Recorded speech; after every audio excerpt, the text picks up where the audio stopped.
Don't tell me how to do it. Okay, what were you guys talking about? Essentially, we're talking about like fake. So in radio, they'll have bits that they do over and over, and where some people will think that they're like a real, like they'll have a fake Packer fan call into a Vikings station, but people will think that Packer fan is real. And so I ran into a situation like that where I was talking with that about somebody, and then was like, "Oh yeah, it's one of the best bits on radio," and they were like, "No, that person's 100% real. They call in drunk all the time and blah, blah, blah, blah, blah." And so, yeah, we're just talking about ruining people's Christmas in a way. Oh, ruining people's Christmas. That's nice. It's like telling a kid about, Santa Claus. Nice touch. What about Santa Claus? Don't be bringing up Santa Claus. Well, that he just has a lot of helpers to help him deliver presents. All right. Yeah. That sounds good. Yeah, sounds good to me. I always love the people that have to ruin things like that for other people, particularly people like they're in their mid-teens. Oh, you don't still believe that, do you? It's like, oh, really? Because you've got the whole truth on everything, do you? Okay. Yeah.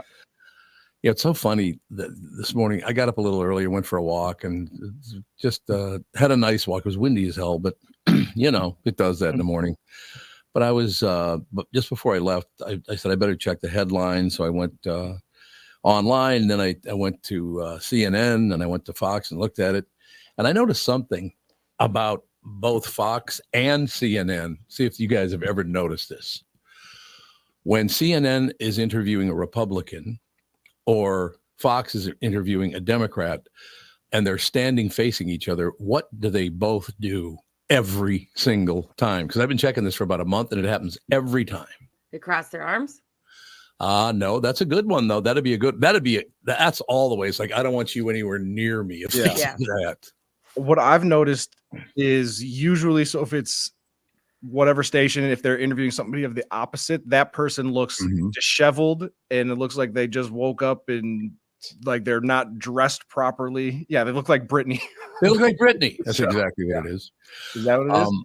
What I've noticed over the last couple of weeks or whatever is when they're interviewing someone and they don't like that person's politics, if they do like it, they lean into them just by about 3 inches. They lean in and they stand on their front foot. When they don't like them, they back up about 4 or 5 inches and stand on their back foot. They lean back and they literally are trying to get as far away from them as they can while still interviewing them. AJ's doing it right now. See, there you go. I'm just trying to get into the mindset here. They don't want to catch the liberalism or the conservative. It's contagious. It's airborne. There's no way but how does a director or the producer not tell them, look, you can't do that. You can't lean on your back foot, or you can't like back away from them with your upper body. It looks bad, but maybe most people don't even notice things like that. You think? I would say there's got to be somebody there whose job it is to keep everybody in camera frame. You think that'd be a good idea? Maybe it's just the coincidence. Maybe they just smell really bad every time. Yeah, that's what it is. They smell bad when they go on the opposite channel. That's exactly what it is. What's the woman's name? She's got long black hair, and she's always got kind of a crabby face. She's one of the biggest anchors on CNN. I don't know any of their names anymore. No. I don't either. I have no idea. I don't even know how to Google that. It would be crabby, dark hair anchor. No, just the lead anchors on CNN. She's one of the top anchors on CNN, but I don't know any of these. The only one I know is Pete Hegseth, and that's only because he's from Minnesota. You're not talking about Aaron Burnett, are you? No, it's not Aaron Burnett. She's got long black hair, always got kind of a smirk on her face, kind of. Robin Meade. I know, it doesn't really matter. Is it Betty Wynn? You know the problem we're going to have? The problem we're going to have here, I don't know who these people are, so it doesn't matter at all. Is the one with long black hair who always has a smirk on her face? Yes, that's the one. So it's all of it. But I did notice that it happens on all of the channels. If it's a conservative channel and a liberal's on, they lean back. They don't even know they're doing it. I bet you they don't know they're doing that. That it's just ingrained in their noggin that I cannot possibly agree with you, so I want to be as far away from you as I can be. Yeah, I wonder if it's just kind of a natural response to you're saying something that maybe I don't agree with, and so I'm trying to distance myself from your opinion because I don't want somebody to think I'm agreeing with you or something like that, I don't know. Okay, well, say hello to me. Hello, Tom. How was your walk this morning? Well, it was really great. I had a good time. Tom, Honest to you lean God. back like that all the time. No, I don't lean back. I do this. I lay down, actually. Yeah, I know. I try to too. I lay down in my chair. Do your shoulders hurt? No, why? Because that's why I try to lean back. I have like shoulders that eventually hurt by the end of the broadcast. No. So I always Well, it's something like that. The problem is that I'm so muscular that it just gets that's in the the way. problem. Because you gotta stretch the pecs because they're just pulling your shoulders. But I honestly, by the way, in a couple of weeks, we're going to make a couple of moves with the show, and on the very first day of it, I want to start a new game show. But I don't want to tell you the name of the show yet. It's a new game show, and I figure we should give away like $500 to the winner, something like that. I can work that out, not a problem. But I want to have Let's win. Can we win? No, you're on the show. You can't win. Oh, no, it's You're out of fine. the mix. I wouldn't have thought that. You're out of the mix. But yeah, just get ready. Brand new game show the very first day, which would be the day after Martin Luther King Day. Yeah. We're going to switch up a couple of things, and we're going to kick it off with a game show. And I just saw the game show on my walk this morning because I was, again, watching the news before I left. Watched the news for about a half an hour, and then I left on my walk. By the time I got back, it's like, boy, there's some glaring differences in the news now. And that will be what the game show will be based on. And what I figured we'd do is if you could name the instances in which I ask for, if you can name the most of them, you can win like $1,000 or something. It'll be a good game show. It's going to be hard to win, though. It's going to take a lot of effort for you to count all the things I want you to count. So, I mean, that's why it's got to be $1,000 because you're going to put a lot of work into this game show. That's all I'm saying. Yeah, it's so exciting. At first, I thought this was just like a joke, and then No, I'm all in. I love games. No, we remember. You guys might be too young to remember the original bit. What was it? What was the priest named Father Guarducci on Saturday Night Live? Oh, not Saturday Night Live. Yeah, it was Saturday Night Live, wasn't it? Or was it SCTV? The name sounds familiar. Father Sarducci. He was a Catholic priest, and he would come on and say the most obnoxious things of any living human. And he had a game show on his appearance one time. Father Sarducci, find the Pope into the pizza, because he's an Italian guy, and apparently he made a pizza and drew a picture of the Pope in the cheese. And for you to win, you had to find the Pope in the pizza. It's going to be kind of like that game in a way. That's amazing. And he was the weekend updates on SNL. There you go. It was SNL. I thought it was. Rocking the hat and the mustache. Oh, yeah. He's got the hat and the mustache. Actually, if you can find any audio, we only got about a minute to go before we go with Phil. But if you can find it for after Phil, just the way his phony Italian accent is phenomenal. I came down today. Everything has an at the end of it, which automatically makes it Italian, apparently. 100%. I guess that's hello. How are you today? Yeah, okay. You're very Italian. Yeah, and you speak with your hands off. He does that too. Yep. I've got like a little compilation here. Phil's not quite in the room yet, so maybe we can. Perfect. Let's see if we can get a little Father Sarducci action. Astronomers are baffled over a new peculiar star that has been spotted in the sky, and here with the report is our friend Father Guido Sarducci. Father. You say Excuse me, Father. I notice you're not wearing your red stripes. Did something happen? You weren't promoted to Monsignor? Well, it was just postponed a little bit, Jen. It says it was some problem with the paperwork, and now I have to wait for the next group, and I don't know if they give me a ring around the bush or what's going on there. I think it's going to be okay. I'm going to be promoted soon because just the other day I came up with a great idea, and I think they're really going to like it and promote me right away. What was the idea? It's called the Shrine Mobile. Shrine Mobile. I was in this meeting, and there was all of these cardinals and the bishops, and they was all really down, and depressed because they just got this report back, and it says that the take at the shrines in Italy is off 55%. And the reason is because of the price of a gasoline, so expensive, at $2.50 a gallon. People just can't afford to drive it to the shrines. So I says to him, where's that old walk on the water spirit? Procter & Gamble wouldn't take it to sitting down. I love it too because he's just smoking a cigarette heavily the entire. Yeah, smoking a cigarette. Yeah, you got to see. Actually, we could do that all day long because all he does to speak Italian is put an A at the end of about every third word. I love it. I came today. Oh, did you? Okay. I'm glad to hear it. Yeah, let me know when Phil's ready to go. We can hop on with him. Oh, he is ready to go. Phil's getting on. I would like to offer a public apology to AJ because it's sports related. So I feel like Phil, this is right up your alley. The World Junior Hockey is coming to Minnesota in 2026, and the jerseys that they have say State of Hockey with the outline of Minnesota in the background. So I feel like I owe AJ an apology because he was right. Minnesota is the state of hockey. Wow. What an apology. It's always been known as the state of hockey, though, hasn't it?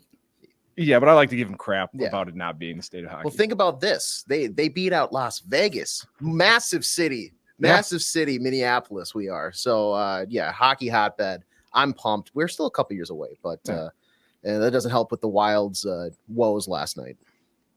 Another night of woes? Fourth straight loss for the old Wild club there.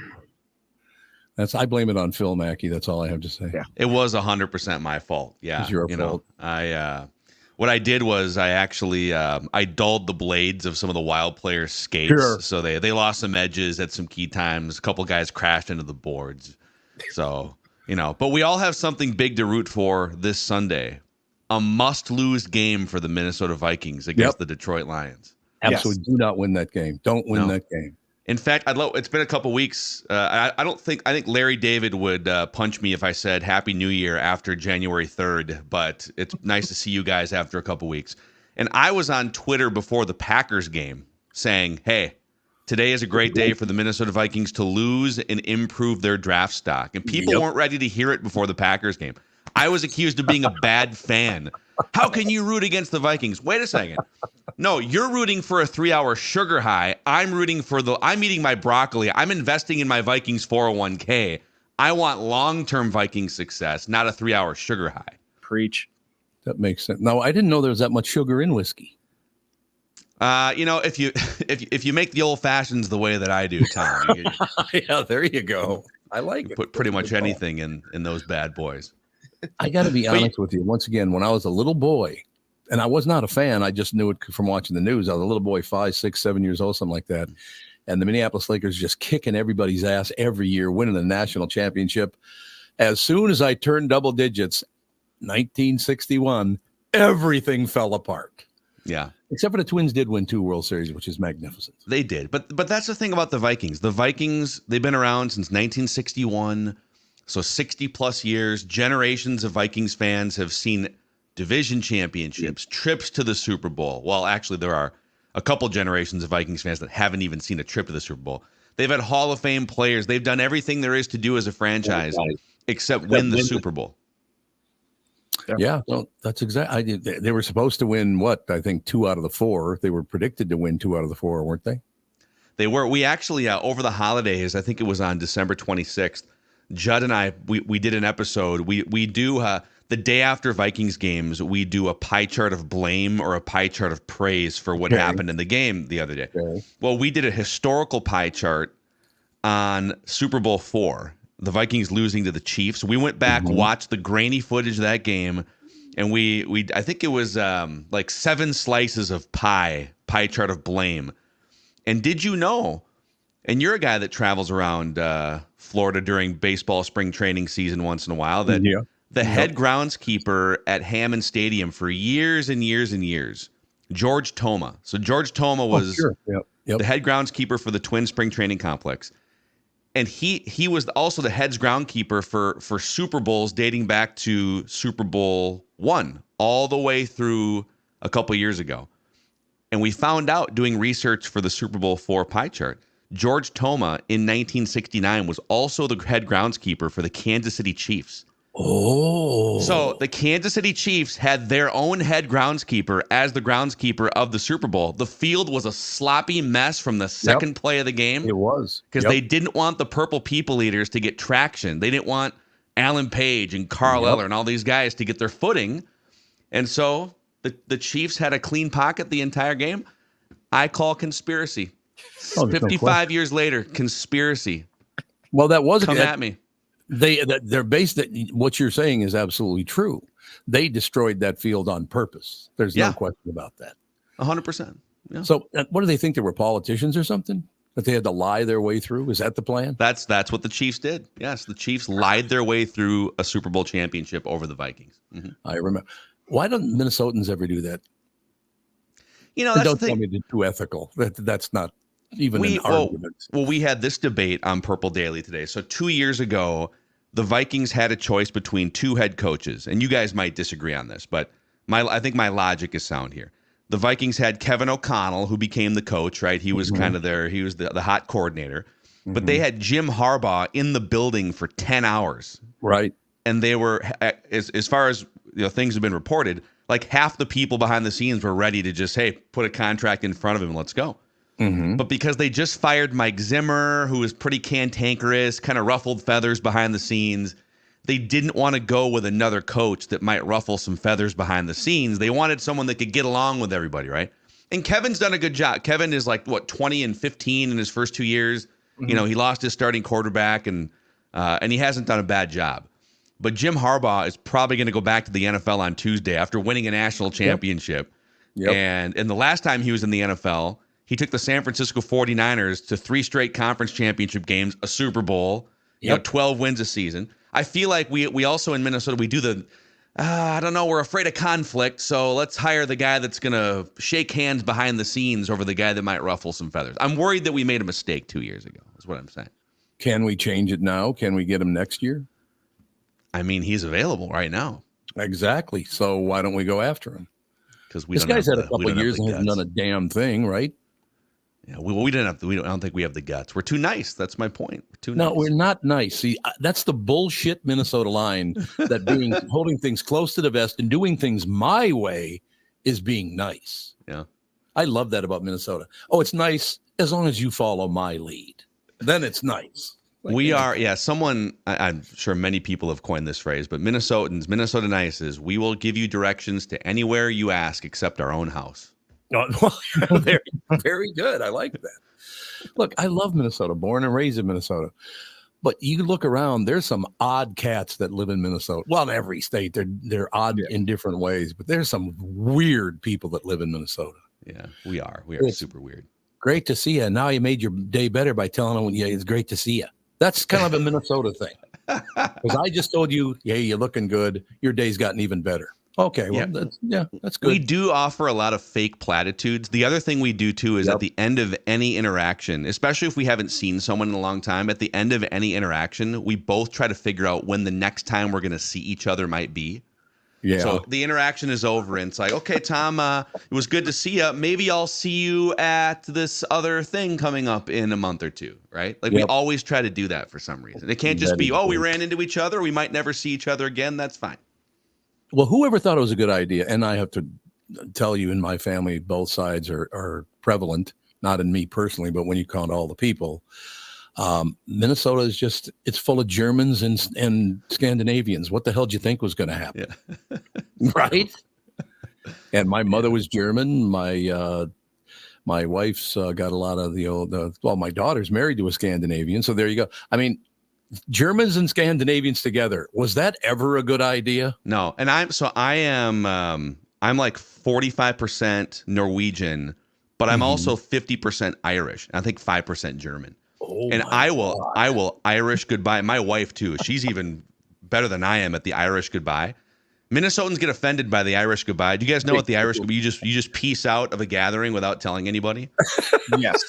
Yes. Almost every gathering I go to. Yeah. Because this is nothing. The Minnesota goodbye, right? We feel like, we have to go say goodbye to everybody and it's going to take 45 minutes to leave a party. No, just leave. Send a text message later. Hey, thanks for having us over. Maybe we'll see you in a couple weeks at this other thing. See, I did that exact thing. We just went to a function on Tuesday night. Catherine and I did. Or excuse me, Wednesday night. Went to a function. I actually had to wear long pants, which pissed me off. Because whenever I have to wear long pants, they're always sweat pants. But you can't do that when you go to those kinds of things. So I had to wear real pants, which pissed me off. But absolutely, it's just I got up and left. What's the smallest gathering you can Irish goodbye? Like if it's 20 people, it's easy, right? You don't say anything. What if it's like 4 people and you're the 5th? Can you Irish? Like, what's the smallest amount of people you can just Irish goodbye without saying anything? Okay, quick question. Am I related to any of them? Yes. You're related to 2 of them. The other 2 are friends or acquaintances. Okay, well, I'd Neighbors. leave, but I'd wait for them to go to the bathroom and then I'd leave. Where'd Tom go? Where'd Tom go? I don't know. I don't know what the hell happened. Just left. See, I love that whole thing about, Irish, German, would you say Scandinavian or Sweden? What kind of Scandinavian are you? I'm 45% Norwegian. Or Norwegian, you did say Ancestry.com, right. Yeah. My favorite combo and I love Tommy O'Brien, and his older brother Pat was my brother-in-law, no longer alive, unfortunately, but a great family. They were half Irish and half Puerto Rican. Wow. You should have seen them get pissed off. It was a thrill. I'll tell you that. It was a ball watching them get mad. Holy Irish and Puerto Rican. Fiery family gatherings, yes. That's exactly right. That's exactly right. Very quick example, because I know you got to get going here, but I went to one of the younger members of the family's wedding, in the O'Brien family. I was invited to the wedding, so I went and I sat in the back row. Mr. O'Brien, Tommy O'Brien Sr., stopped the function in the middle of the Catholic Church, in the middle of the little mass thing. He stops it, walks back to me, grabs me by the arm, because he was an FBI agent, by the way. Oh. Grabs me by the arm, and he's got me by the arm, and he leads me up and puts me in the front row. And he goes, okay. Then they started again. He was pissed off that I would sit in the back row. He said, no, you're part of the family now. Get up here. Yeah. I love that stuff. I've always wanted to, get a couple cocktails and like an FBI agent or a CIA agent and get some stories that they're not supposed to tell. It's a life goal. There'll be a lot of those in Minnesota. The FBI in Minnesota is filthy as hell, so they have a lot of good stories.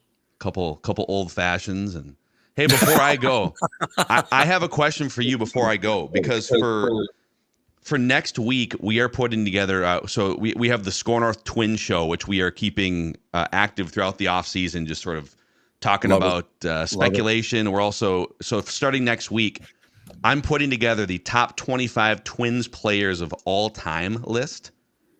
I'm wondering 25 of all time. Yep. And I'm not going to spoil it, but once you get down to 25, there's some, it gets a little tougher. But who do you think, you're a lifelong Twins fan, who do you think is the number 1 Twins player of all time? Rod Carew. Okay. You got a good guess? I'll tell you next week who my number 1 is. Okay. Hard to beat Rod Carew because he was good at running the bases. He could steal bases. He could hit. I mean, he could field. It'd be pretty tough to beat him out. Now, my favorite person of all time, there's a 4-way tie, because you got Herbeck, you got Timmy Laudner, you go down the list. There are a bunch of, I love some of those Twins guys. They've become really good friends. But I've never even met Rod Carew. I think once I walked by him and said hello, but that was about it. Is he as cantankerous in person as he is on camera? I've met him twice, but not enough to really get to know him behind the scenes. So I couldn't speak. I will tell you though, spoiler, he is in my top 25 Twins list. So Rod Carew, you nailed one. Yeah, Rod Carew. I know it's a. Wait a I know second. it was borderline there, but he is in the top 25. Oh my God! You just put him in the top 25, Rod Carew. No, he's high up. He's high up, but I will tell you whether he's number 1 or number 23 next week when I join this show. Okay, well, Phil, I'd like to know how many times you hit 400 in the major league. Yeah, Phil. Yeah. Hey, I hit 295 in high school one time. Okay, well, that's not bad, man. That's good. No question about it. Yeah. All right, Pally. We'll look forward to talking to you on Monday. All right, let's go. Go Lions this weekend. Go Lions, everyone. I agree with you 100%. Go Lions. You're right on the money, Buster. You guys. All right, thanks a lot. Phil Mackey, ladies and gentlemen, Score North. Of course, Judd Zolgad and Phil Mackey come on. You got Judd on Phil on Mondays, Fridays. You got Judd on Tuesday, Wednesday, Thursday. Love those guys. Great. Yeah. We'll take a break. Be right back in a couple of minutes as the show continues. What's that other guy's name? He works at Channel 5. What's his name? I've seen all these Crispy? Around here somewhere. Shuffling. We're all shuffling papers looking for his name. Chris Eggert will join us right after this, ladies and gentlemen. You know the song Kokomo? It's supposed to be off the Florida Keys, right? Well, I hate to break your Beach Boys bubble, but that's a fictitious place they made up for the song. Fortunately for the rest of us, Florida Keys island chain, as real as the taxes you have to pay in Minnesota if you're a resident, now that's a reason to move south. In addition to Florida and all of Monroe County being beautiful, the Keys from Key Largo to Key West are even more beautiful. This is Tom Barnard, part-time Florida resident myself. And if you want a second house or a new retirement home or want to become a Floridian, may I suggest you contact Matt Carlson from One Key West Realty. Matt grew up in Litchfield. He's a super real estate agent when it comes to finding your tropical island space in the Keys. He lives there and here, and Matt knows what's best in Key West to buy for your second home in Florida. Matt teamed up with fellow Minnesotan from Sartell and Alexandria, Kristen Eklund, who's one of the top mortgage brokers in the country from Coast to Coast Mortgage. She'll get you the financing you need to buy a home in Florida or in Minnesota. Matt's part of the Lake Sotheby's International Realty Group here in Minnesota, and Kristen, his mortgage colleague, lives and works in the Keys. So they both know the Florida Keys new and existing homes for sale and are Minnesotan through and through. Contact them by heading to onekeywest.com. That is onekeywest.com. Jim Paul of Valley Buick GMC has a mutiny on his hands. His sales crew said they've had it brooming snow off the new Buicks and GMCs, then warm them up, move them to plow, and repark them again. He even overheard them cooking up an alternative plan, a sale. This is crazy. Why don't we just mark them down and sell them? This is getting real old to be out on that lot in this sub-zero weather. That's right. Everyone we sell is one less to broom. I heard we're supposed to get 6 more inches tomorrow. I'm 5'6". How am I supposed to get the snow off the roof of a pickup? I'm Jim Paul, and well, car dealers do have all kinds of crazy sales. This idea probably makes more sense than most. There's plenty of inventory, so okay, the crew has decided. So then it's official. The We Don't Want to Broom snow sale is in full force at Valley Buick GMC in Apple Valley and Hastings. Snowy inventory priced real right at valleycardealers.com.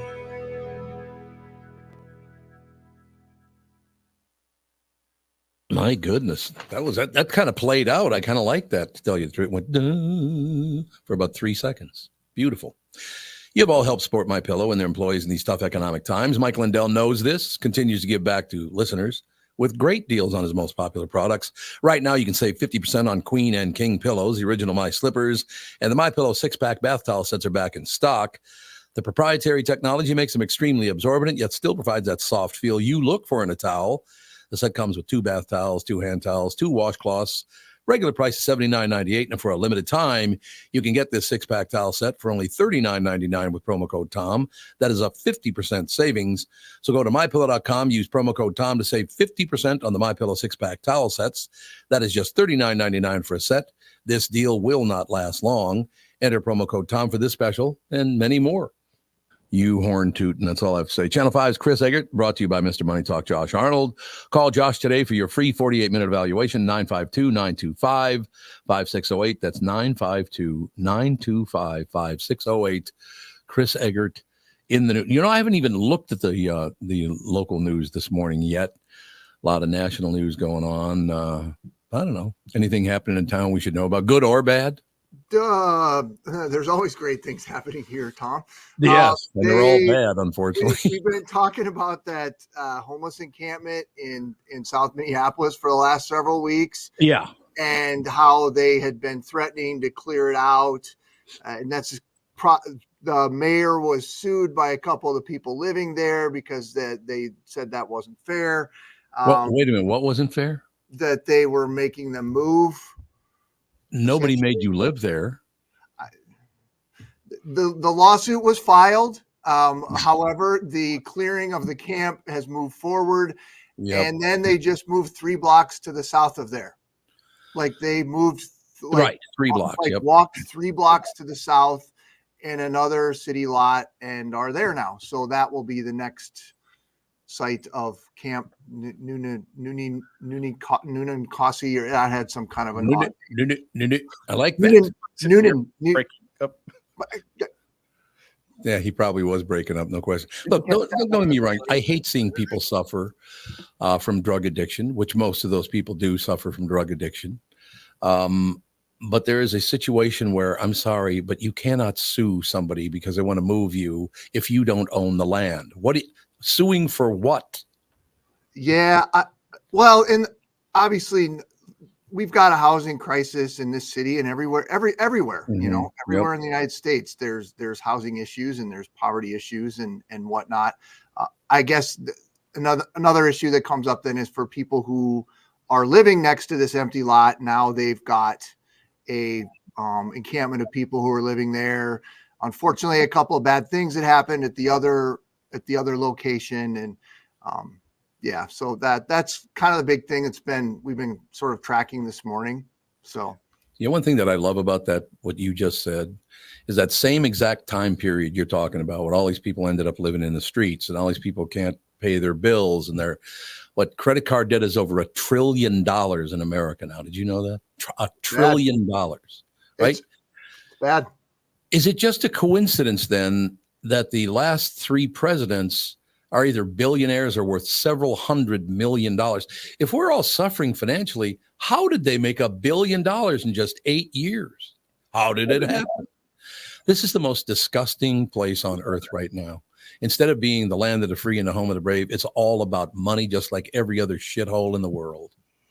Yeah, it is pretty incredible to see how the economy has been over the last several years and the debt that people are accumulating. The interest rates have gone to a ridiculous level, and yet there are so many people who are becoming very wealthy right now. Very wealthy. Congratulations to them. I'm not one of them, but good on you. We're not the president of the United States either. That's a big, and by the way, it's both Democrats and Republicans. You can't even blame it on either party. It's who's ever in charge. I get all the money and you get nothing. I never really had aspired to become a lawmaker, but the more I think about it, that seems to be the. Well, you don't really have. Oh, go ahead, Devin. So you don't really have to make laws, Chris. You just show up and get paid and blame You don't everybody even- else for why you can't do anything. And you don't even show up that often. They have so much time off. Oh, They run like kind of a Britney schedule, and I love Yeah, that. and if there's no government holidays coming up, you just shut the whole thing down and you say you're fighting, and you come back in 2 weeks and whatever. But with Chris, with these encampments, it feels like, you know, every year they just keep getting moved to a different location. Is there anything that's being done or making moves to kind of try and make it where we don't have these encampments, period, and there's places for people to go? Yeah, well, I know Mayor Fry has been really trying to tout some programs to be able to get more people into homes. It always seems, though, that and I think the same thing in St. Paul as well. I think the problem that always happens here is the availability of the homes are on a different time frame than what a lot of people, you know, it's just how long can you wait? And then in some cases, some of the people who've chosen to stay at a camp like this have chosen that for a certain reason, because they want to have a certain lifestyle and maybe don't or aren't able to take advantage of some of the housing opportunities that are out there. So it's complex. I know we've all heard it before. It doesn't mean it's any less of a problem for people. You know, every place I've ever worked and lived, there's been something like this that's gone on. In Seattle, there was a huge camp that went on for years, and you know, it's kind of a unfortunate big city thing, I guess. Well, and unfortunately, we're feeding these people and keeping them in camps by letting people bring hundreds of tons of drugs across the border with them. I mean, how can you let people do that, knowing how many Americans are going to die because of all these drug smugglers coming into this country? Well, the border is a whole nother issue. Well, but it's the same issue. It's I understand your point. I'm just and there's been all kinds of stuff going on at the border over the last couple days too. Right. A bunch of high-ranking Republicans went down there over the last several days. They are tying border funding to Ukraine funding, and so it goes back to a very complex net of things happening in Washington D.C. that, to your point, Tom, probably all somewhere end up with money in the background. So how does it possibly happen? I got really lucky. I have all these gold bars sewn into a jacket. Like what? He actually had gold bars sewn into allegedly. Allegedly. Okay, allegedly. Yeah, you're right. I would love to see everybody be happy. That would be nice to have a bunch of happy people. But our leadership is terrible and has been for decades. And I'm talking about the world leadership. Our world leadership is horrendous. Not just America, everywhere. Because it's all about money. Unfortunately. Yeah. Well, there are some hockey fans who are happy, Tom. Yeah, but they don't live in Minnesota. No, they do. Not wild fans. But there was it was announced this morning that the Twin Cities were named as the host for the Junior World Hockey Championship next year, which is a very big thing, I'm told. Good. And it'll bring all kinds of people from all around the world. They're actually being played right now overseas in one of those Scandinavian places. Sweden. I can't remember. Is it Sweden? Okay. Thank you. We were discussing it this morning and somebody was saying Finland. I'm like, no, I'm pretty sure it's Sweden. And then somebody threw something else there. And then the new Minnesota professional women's hockey team will play their first home game at the X this weekend. And there's a ton of Minnesota girls who are on the roster, which was what you would expect. And they're trying to break a league record already by getting the most people in attendance, which I think is somewhere 700. 8,000. No. It was the first game was well attended. The first game had 8,000 fans there. Oh, wow. Very good. Yeah. Very good. Yeah. So they're going to smash that record. They just announced last night. They were originally just going to do like sections in the lower bowl, but now because of high demand, they've started doing club level seating too. And I think it's only going to expand. So I think that 8,000 and some change is going to get smashed on Saturday. Are we going to put as much time and energy into naming them as we did our flag? Because I'm excited to be excited about something. Flag. Oh my God, I hate that flag. That's actually funny you say that because they don't have a name. That's what I'm saying. Yeah. The 6 month time period for the league, that's like not enough time for just branding of a sports team because they have to go through the committee process similar to flag. They have to go through like designing and restructuring and like is the color exactly what we want, and then jersey production, merch branding, all this other stuff. It's like an 8 to 12 month process. And they were like, well, instead of pushing the league off another full year and taking essentially jobs away from this entire league, let's just run it with very blank template jerseys, and then we'll come back to the branding next year. They're all just in some white tees, just skating around.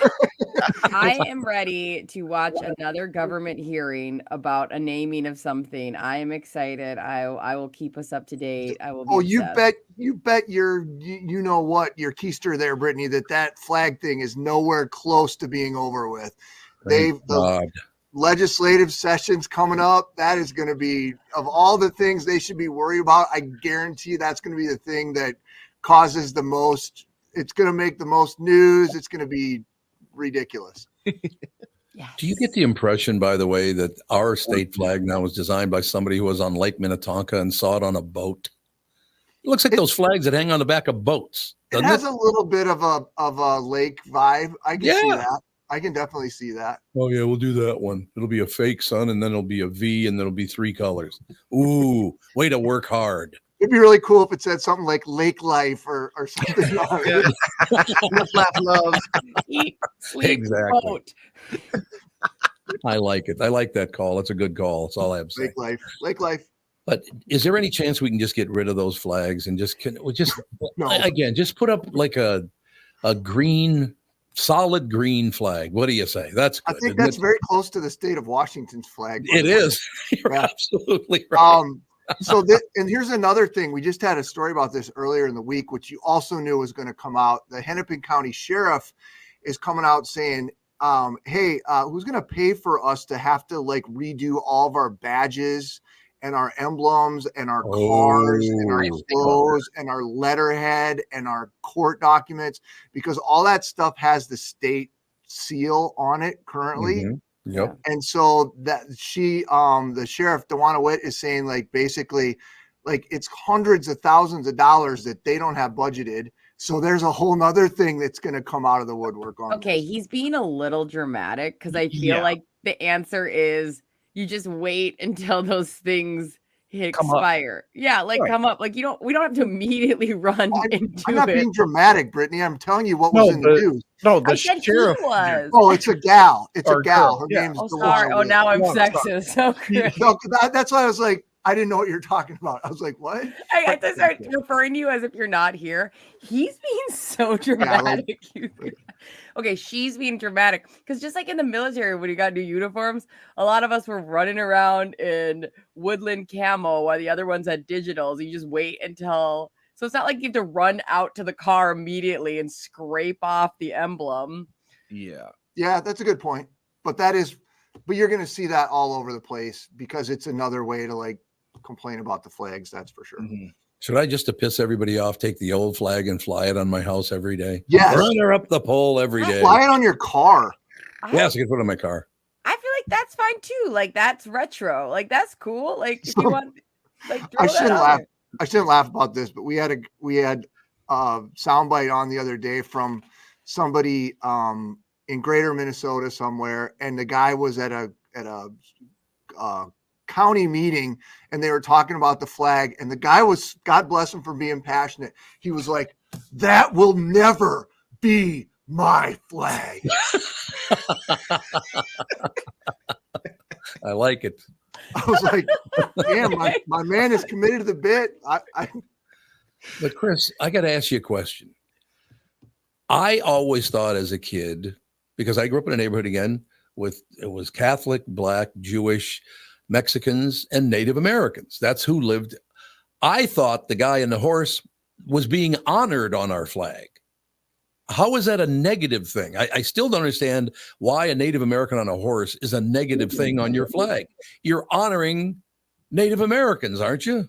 I'm guessing it's more the farmer who's farming the land that was taken from the Native American fella. Yeah, but what are you going to do about that? It happened. See, that's the other thing. We love to deny things ever happened. Settle down. I think that's what the core of it is, but listen, I'm not here to debate that. I gotta get going here. Yeah, you better hit the road. That will never be my flag. Not my president, not my flag. The guy, he had that conviction in his voice. He was like, and I'm like, man, I've never had that strong of a feeling about anything in my entire life. And my guy was just no way on that new flag. Try to change that flag in a small town. I dare you. I just got a text message from a listener or an email, I guess. I don't know what the hell it was, a message or something. They suggest, because he's a little upset right now with the other team, to change the men's team to the Minnesota Mild and let the women's team be the Minnesota Wild. What do you think? Terrible, because I don't even like the Wild namesake to begin with. I know that. I don't either. Yeah, it's dumb. I agree. It's not a good name. Yeah. What happened to they took the Stars so we could still be the North Stars. It could be the Stars in Dallas and the North Stars in Minneapolis. Well, we're kind of like trending back to that with those North Stars looking jerseys too, which like everyone loves. But yeah. All right, you got to go. Have a great weekend, you guys. You too. Thanks. It sounded like I just kicked you off the show, but I didn't. You're like, okay, Chris, time's up. That's great. Nice talking to you. Great. He's out of control. He is absolutely unhinged. So dramatic. He is so dramatic. Who, Chris? Yeah. Far too dramatic. Thanks, Chris. Okay, get off my screen right now.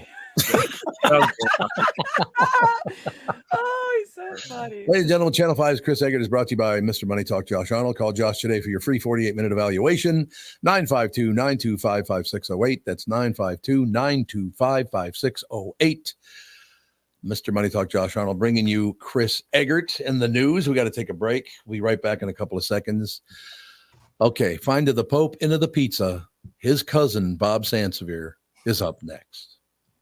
This is the Tom Barnard Show. Listen live on the Tom Barnard Show app or at tombarnardshow.com.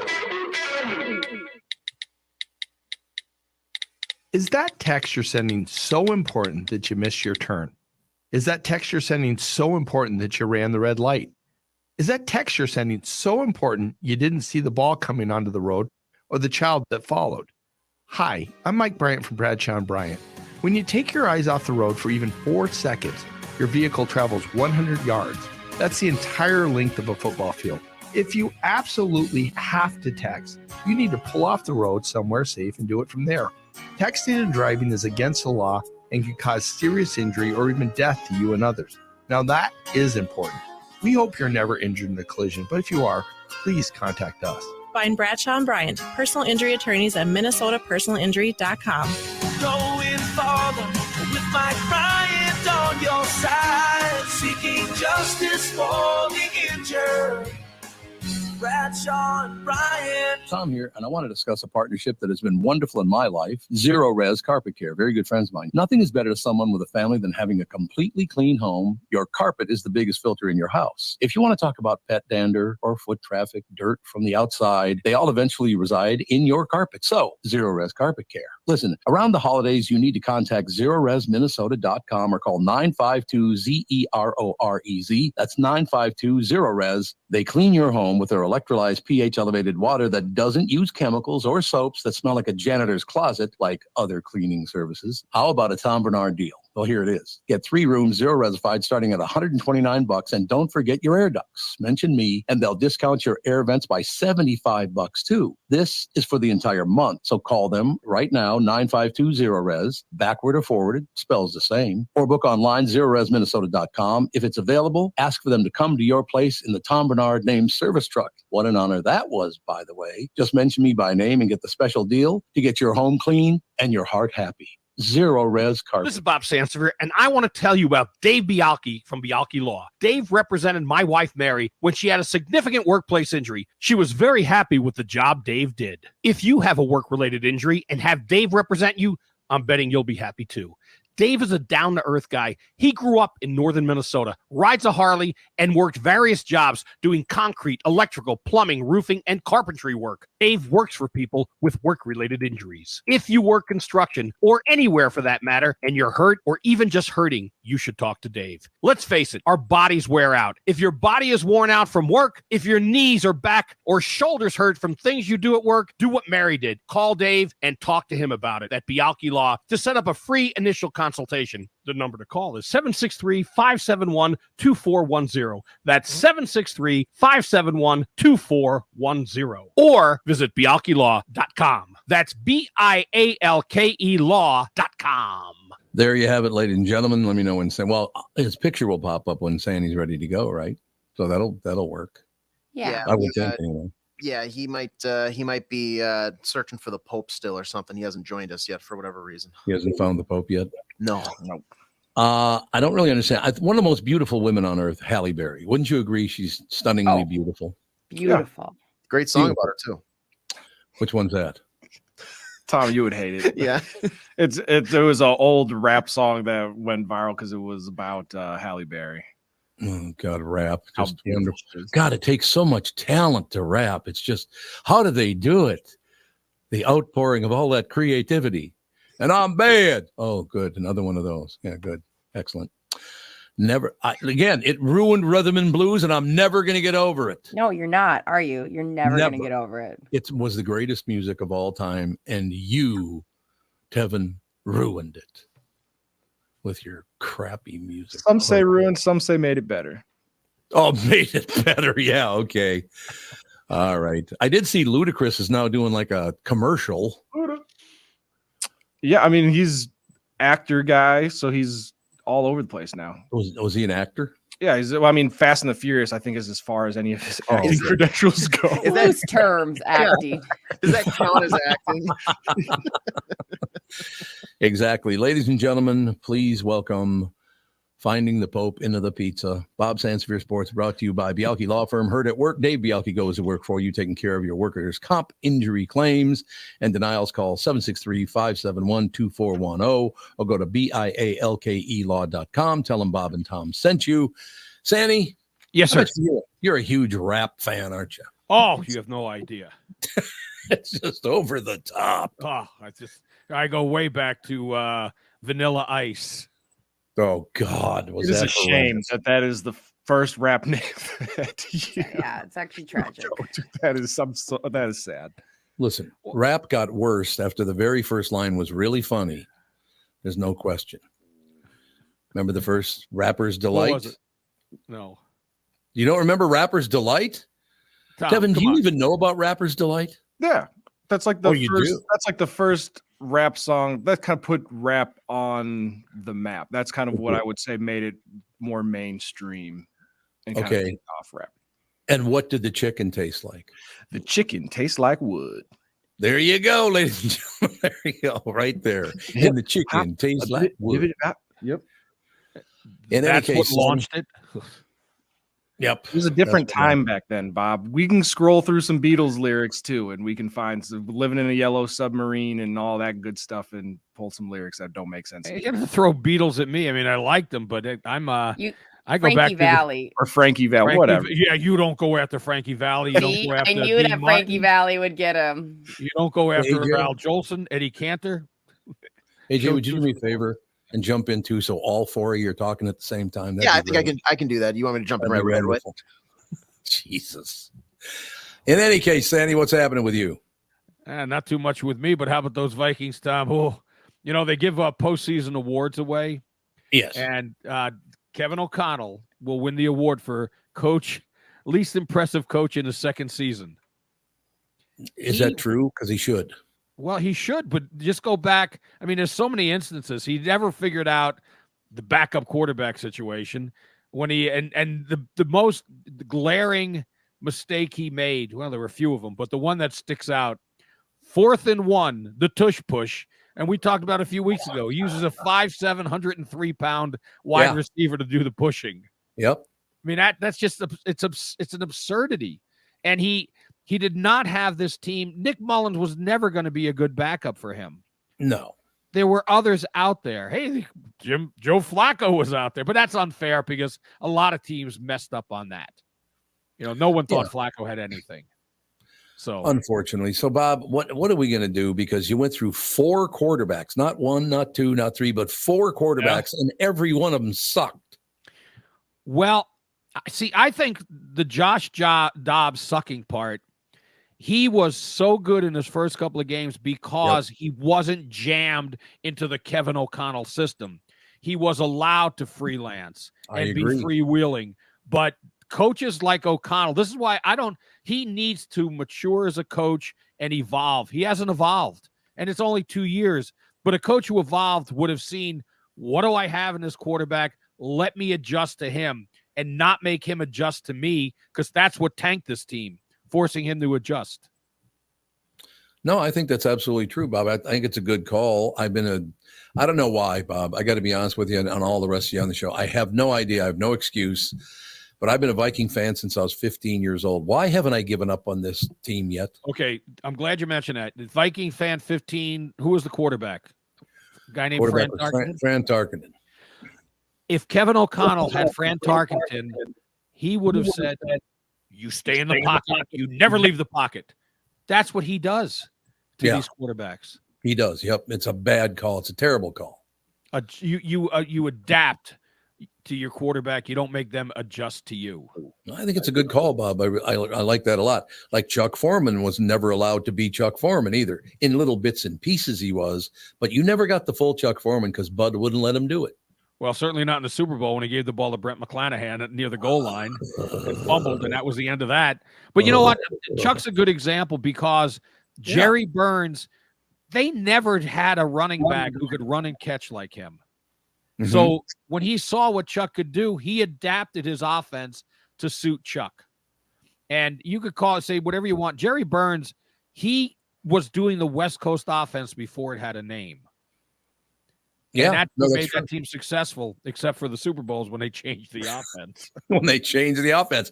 And explain that to me. Why did they, every time they changed the way the team played going into the Super Bowl? Well, I mean, every player that I've talked to from that era, I think the only answer is that Bud thought he could outsmart the other team because he had so much talent and he was such a good coach that if he did something different, that would shock him. But it didn't. If they had done what they always did, getting to the Super Bowl, they'd probably have one or more. Now, in some fairness, the Kansas City one, they played with Joe Cap. That was the defense that carried them.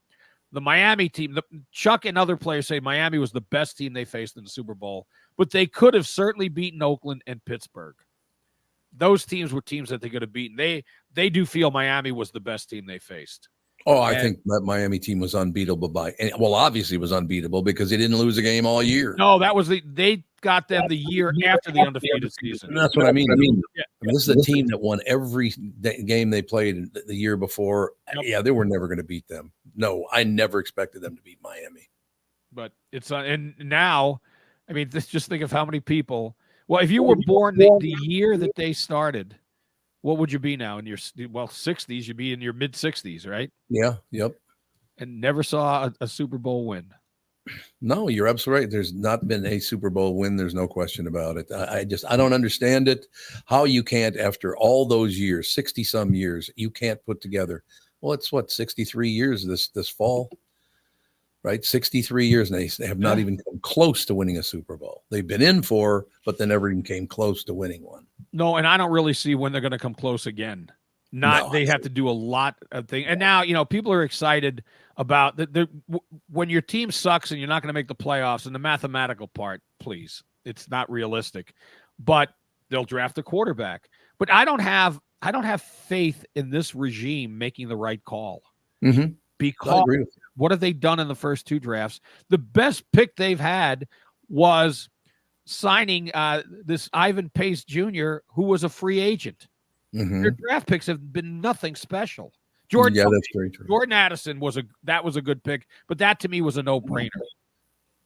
He was the best wide receiver, and there was a run on receivers, and I think he was the best of that batch of the 3 guys or so that went in a row. That was a good one, but no one whiffs on that one. No, that's true. Bob, I actually was sad. I can't even say his name without choking up, man. What? A certain running back that went to the New York Jets from the Minnesota Vikings is now completely out of football at 28 years old. He'll probably be picked up, but that made me. What happened there, Bob? To 28 years? Who are you talking about? Dalvin Cook. Dalvin Cook, yeah. Oh, I thought you. Oh, I was thinking Minnesota running back. I'm thinking the University of Minnesota. Oh no! I'm sorry. I should have made myself clear. Yeah. Well, he's not done. He's with the team that likely will go to the Super Bowl and possibly win it. Signed with the Ravens. Things have worked out good for him. But why did we ever get rid of him, Bob? Money. That's all it was. And watch this offseason, Tom.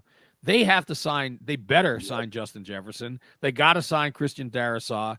They need to sign Danielle Hunter. I mean, these are 3 big-time signings, and they got to figure out a way to do it.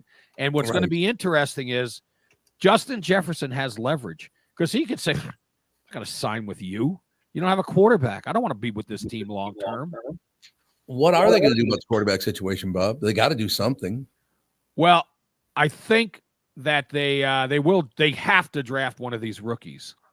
And there are 5 that I think any one of the 5 you would be happy to have. Now, the guy that's really soaring, and we'll see Monday night, J.J. McCarthy against Michael Penix Jr. Mm-hmm. The guy that wins that game, if Penix plays the way he did in the semifinal, people have been saying, I mean, Chuck said it the other day, most accurate quarterback he's seen. This kid is phenomenal. So he would be great to have. J.J. McCarthy has played under Harbaugh, and he probably fits the Kevin O'Connell mold better than any of them because he's a drop back quarterback. And he's he's pretty accurate too. He's pretty good. I think they should be happy with either of those 2. The one that I haven't seen much, and all I know is the history of North Carolina quarterbacks. This Drake May, supposed to be the second guy of the quarterbacks. I'd stay away from anybody from North Carolina. That's kind of nice. Well, I mean, look at the history. Mitchell Trubisky was from there. Yeah, right. True. The kid from the Giants quarterback is from there. Danny Dimes. Yeah, Danny Dimes. Daniel Jones is from there. Sam Howell, the Washington Commanders quarterback, is from there. He had some decent numbers, but he's also been getting benched toward the end of the year. I have a question for you, Bob. Yes, sir. If they don't do something next year, and I mean something semi-important, they're going to have to get rid of that entire coaching staff, aren't they? I don't see why you would stick with it. I mean, exactly. You have to. These guys, not that they're on shaky ground now, but they're getting there because the Wilfs are well known for always going in the locker room, win or lose. Because I'd watch Ziggy after a loss, and it looked like he looked like death. What's the expression? Death warmed over. He would be like despondent, but he didn't even go.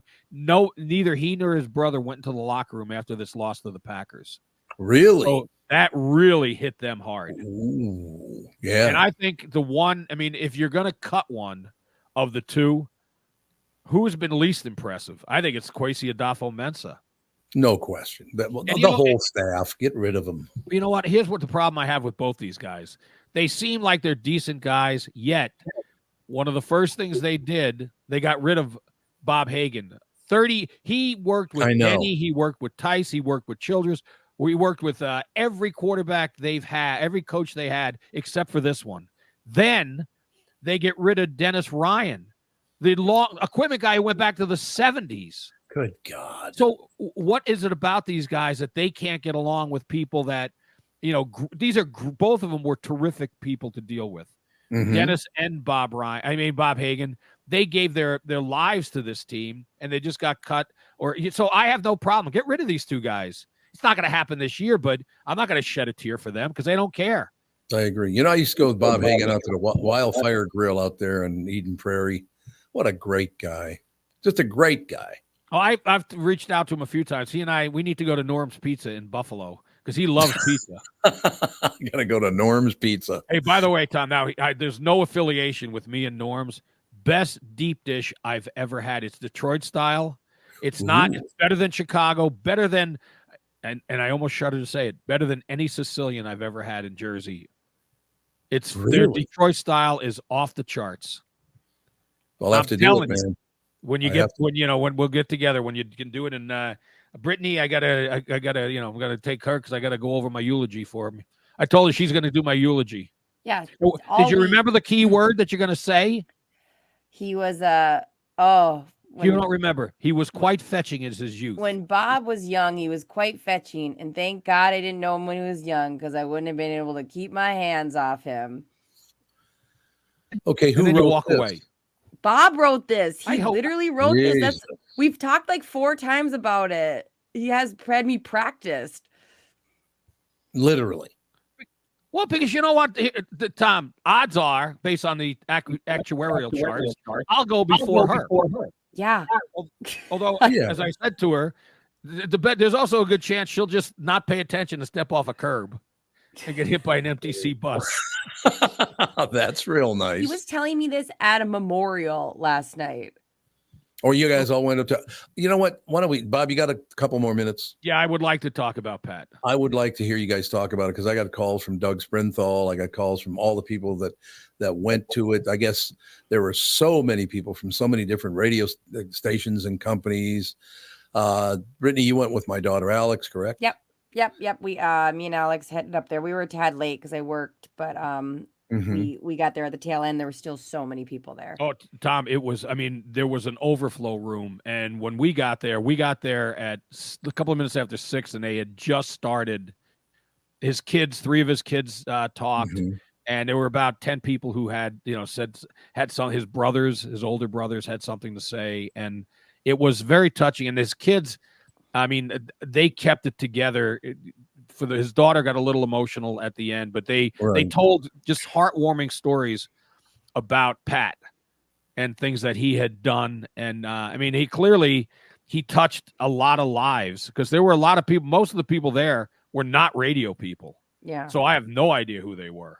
Oh, really? Because I heard a lot of radio people did. Well, there show probably up. were, but I didn't see Doug. Doug probably went earlier in the service.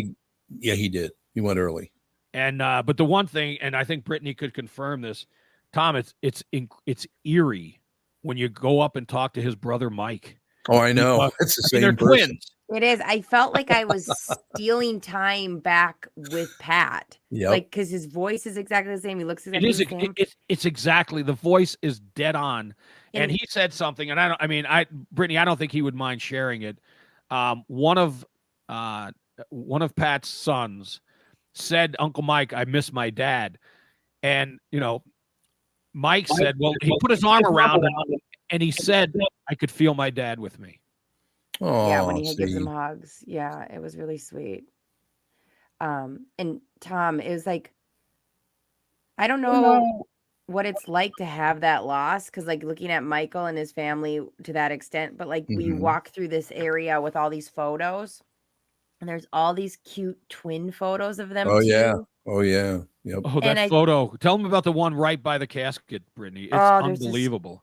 cute one. They must have been about 2 years old, and they're sitting at this little round table, these little 2-year-olds, and their mom said they couldn't get them to calm down, so they eventually gave them little glass cups, like little teacups of apple juice, and so they're both just drinking apples. They're just, it looks like a painting. It was so cute. And there was apparently the number 9 did a tribute to Pat, and he was I mean, not that he wasn't a good looking guy later in life, but when he was young, I mean, he was handsome. Yeah. He was a good looking young fella. Boy, I'm really glad they used 90 seconds of my 20-minute interview with him. That was nice of them. What was that? They cut Why me did they use completely out of it. more? Because they don't like me, Bob. They're Okay, a bunch Tom. of way far left liberals. Now, this is not in any way, I'm not disparaging the guy, but I mean, he spent more time with you than he did with KDWB. A long time, when he never won at KDWB. They got their ass kicked there. He used to tell me that all the time. He said, it feels so good to win.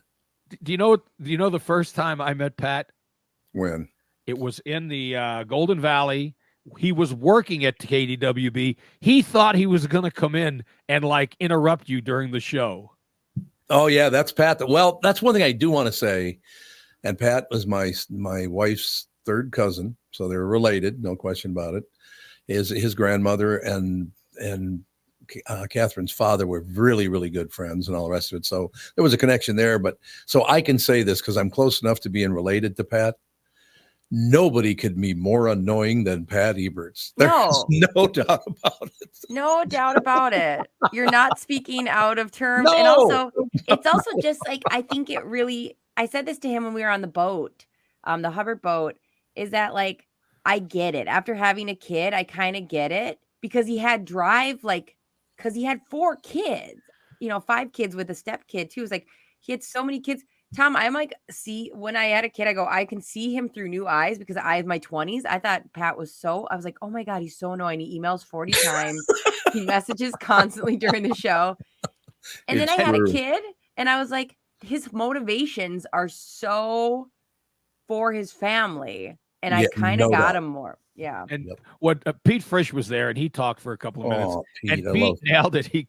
He'd see the phone ring, and he'd say to his wife, "Do I have an hour?"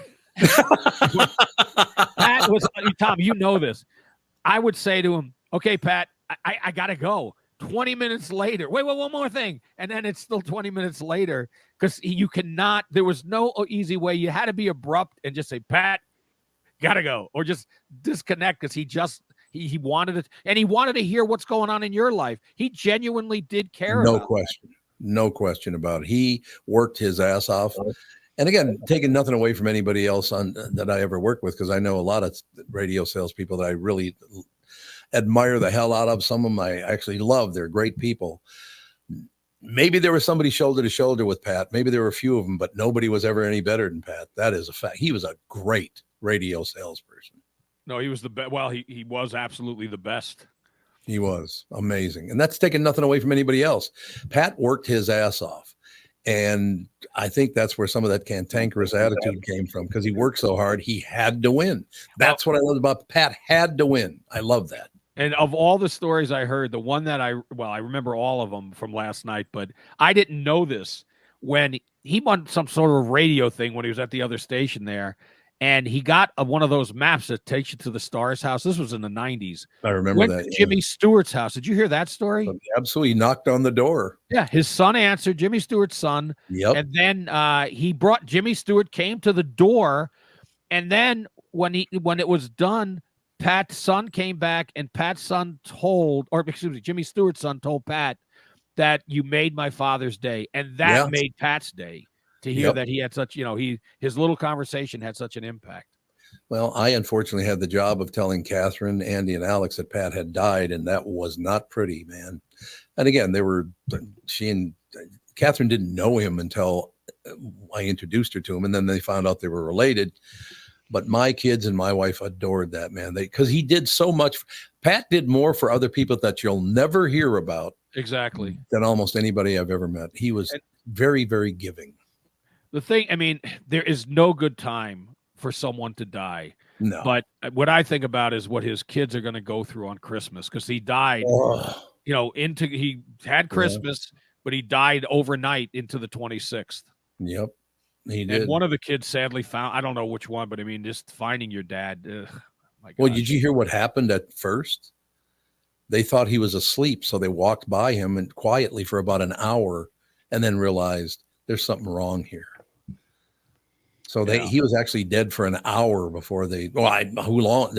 But they didn't know for the first hour they woke up that he had died.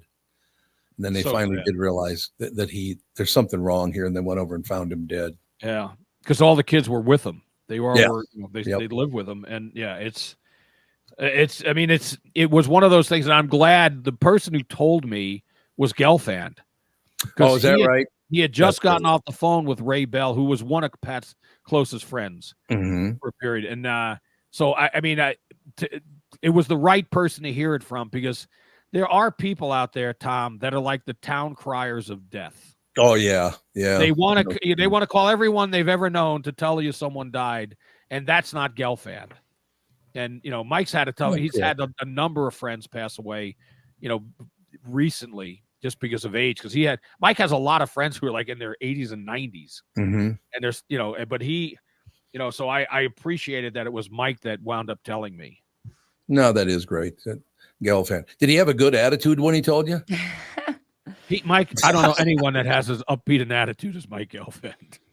Oh, God, he's a piece of work. Bob, thank you for talking about Pat like that. And, of course, let's not forget Ian Punnett, who was another brilliant radio guy, phenomenal, and just the nicest man, very smart man. That was a tough week. That was a tough week, no doubt about it. All right, Sandy, we'll talk to you next week. Oh, yeah, we'll talk at the big the Vikings would loss. I guess there's no way to go into that game. Well, you want them to lose. You want them to lose, don't you? If you're a fan, you want them to lose to keep a good draft spot. I mean, they can move up into the top 10. Right now, I think they're sitting 12th for the pick. Get as high as you can to get. But then again, okay, we say that, but do we know that Kwesi Adolfo-Mensah and Kevin O'Connell are going to make the right choice? He'll probably trade down like he did to get Lewis Seen. Yeah, you might be right. Good idea. Not the way to go. Yeah, you're probably right, Bob. No question about it. All right, we'll talk to you next week, Pally. Yes. All right, see ya. Bye. Bob Sansevier Sports is brought to you by Bielke Law Firm. Heard at work. Dave Bielke goes to work for you, taking care of your workers' comp injury claim and denials.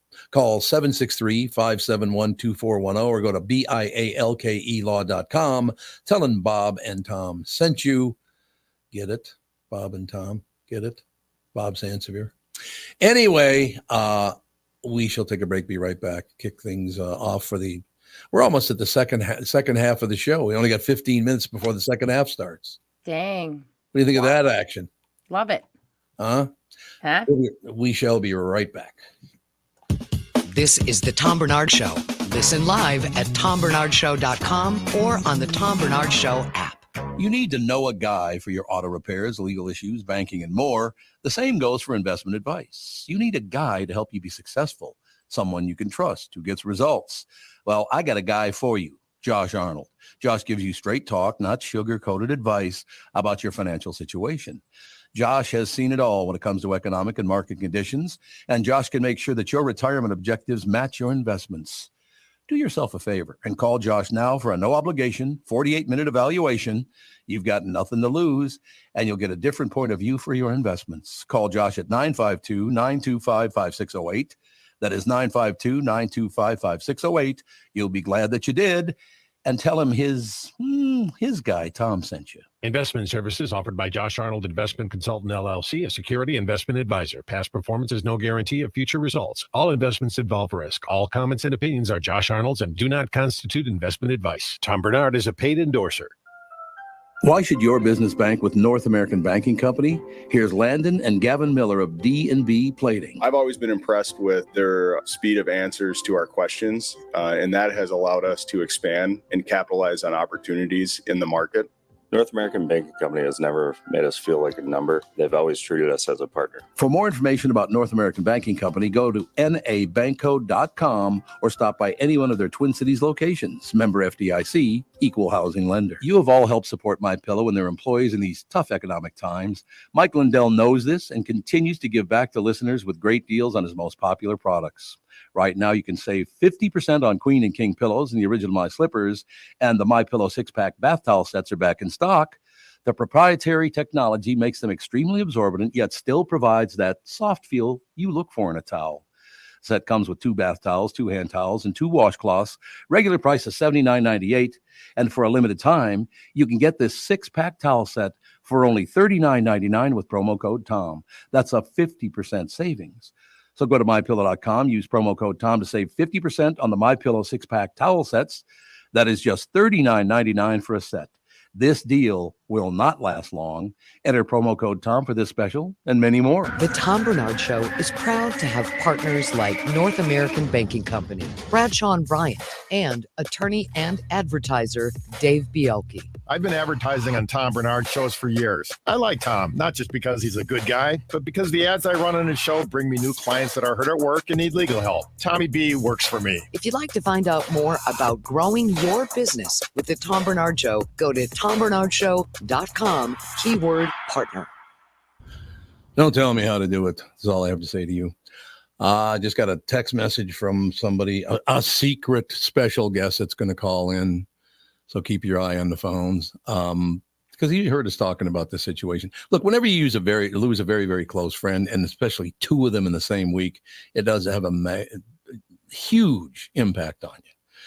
I almost said a magnificent, but that'd be a different story. But yeah, I just it touches a lot of people because Brittany, you went to it with my daughter Alex. Our special guest who's calling in right now, he's talking to AJ. He went last night as well.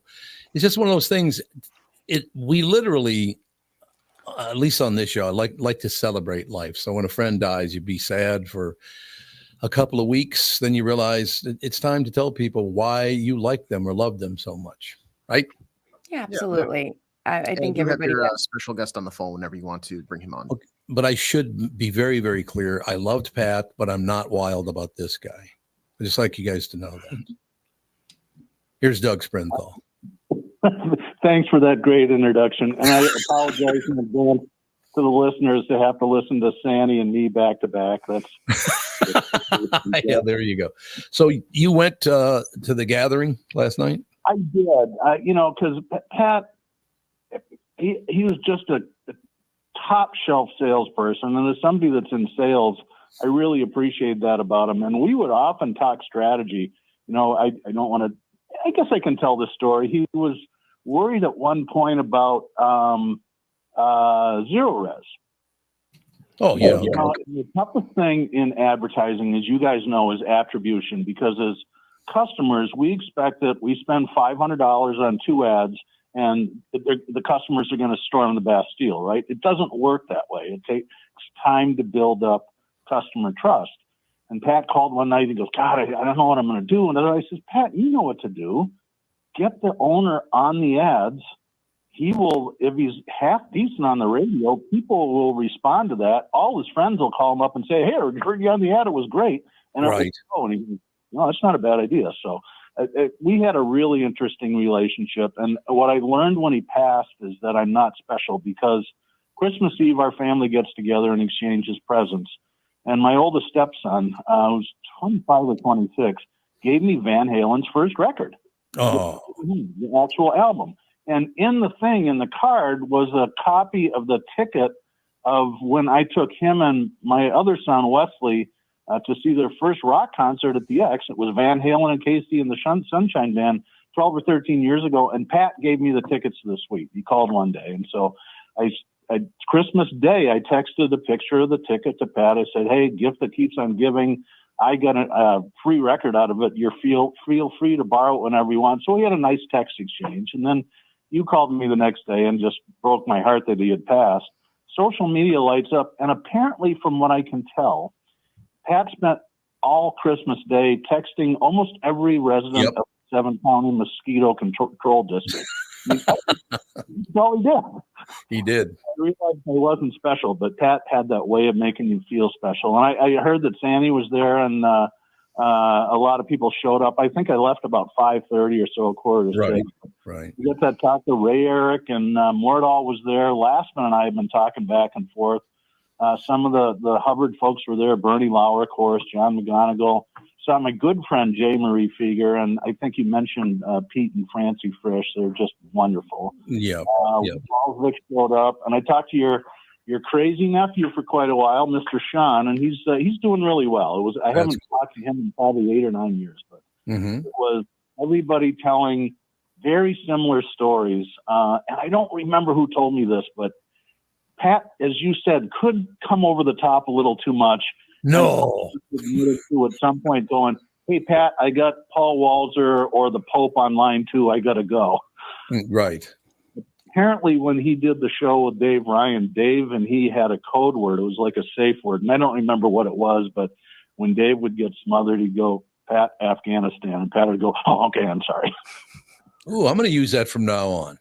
It's not bad having a safe word. Safe word.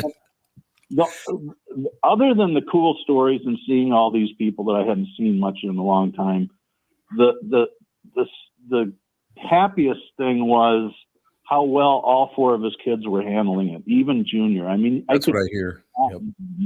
And that they're, sorry, I'm getting choked up. They're hugging people and smiling. And I think all of us had the same reaction when we heard that he passed. It's like, oh my God, you never want to outlive your kids, but you want to live long enough so you can take the training wheels off. You know what I mean? No, I know exactly what you mean. But Doug, that was an example right there of why I love you and you're one of my best friends, because when you talk about something that means something to you, you get very emotional because you're a real person. I love that. Thank you, Tom. Can I plug myself? Wait a minute. That sounds terrible. Yeah, I like to plug myself. Where do you put that plug? Well, I think right next to Passoltz, I have to poop. Yeah, there you go. There you go. You know, one thing I love about doing video along with a radio show? Yeah. I look up and nobody reacts to anything. It's kind of weird. I was just feeling sad. I'm sorry. No, but you just did. You guys. Oh, I understand why you're feeling sorry. Yeah, I'm sorry. I'm not. I'm sorry. You do it all the time, not just today. Don't worry about it. No worries. Let's get you like this. I mean, it's one of those things where you're so used to radio too, where you don't respond. But yeah, I was just feeling sad. I'm glad I went with Alex, and we both. I mean, yeah, but I was just feeling I understand that. No, I understand how sad, because you did like Pat. You love Pat. Telling my kids, Dougie, and we'll get to your self-plug in a second, but the toughest part of it was telling Catherine, Andy, and Alex. That was very, very difficult because they loved Pat. No doubt about it. Yeah, everybody did. I was gonna play a joke on everybody, but I thought, this maybe isn't the time. And I didn't stay around for the remembrances, and maybe I should have gone a little later and done that, because I'm sure that would have been wonderful. But one of the many weird things about Pat, he had the largest wallet in the world. I accused him once of carrying around the Dead Sea Scrolls. I mean, he made George Costanza look like a thin purse. Doug, I don't know how the guy sat down. Doug, did you ever see his desk? Yes.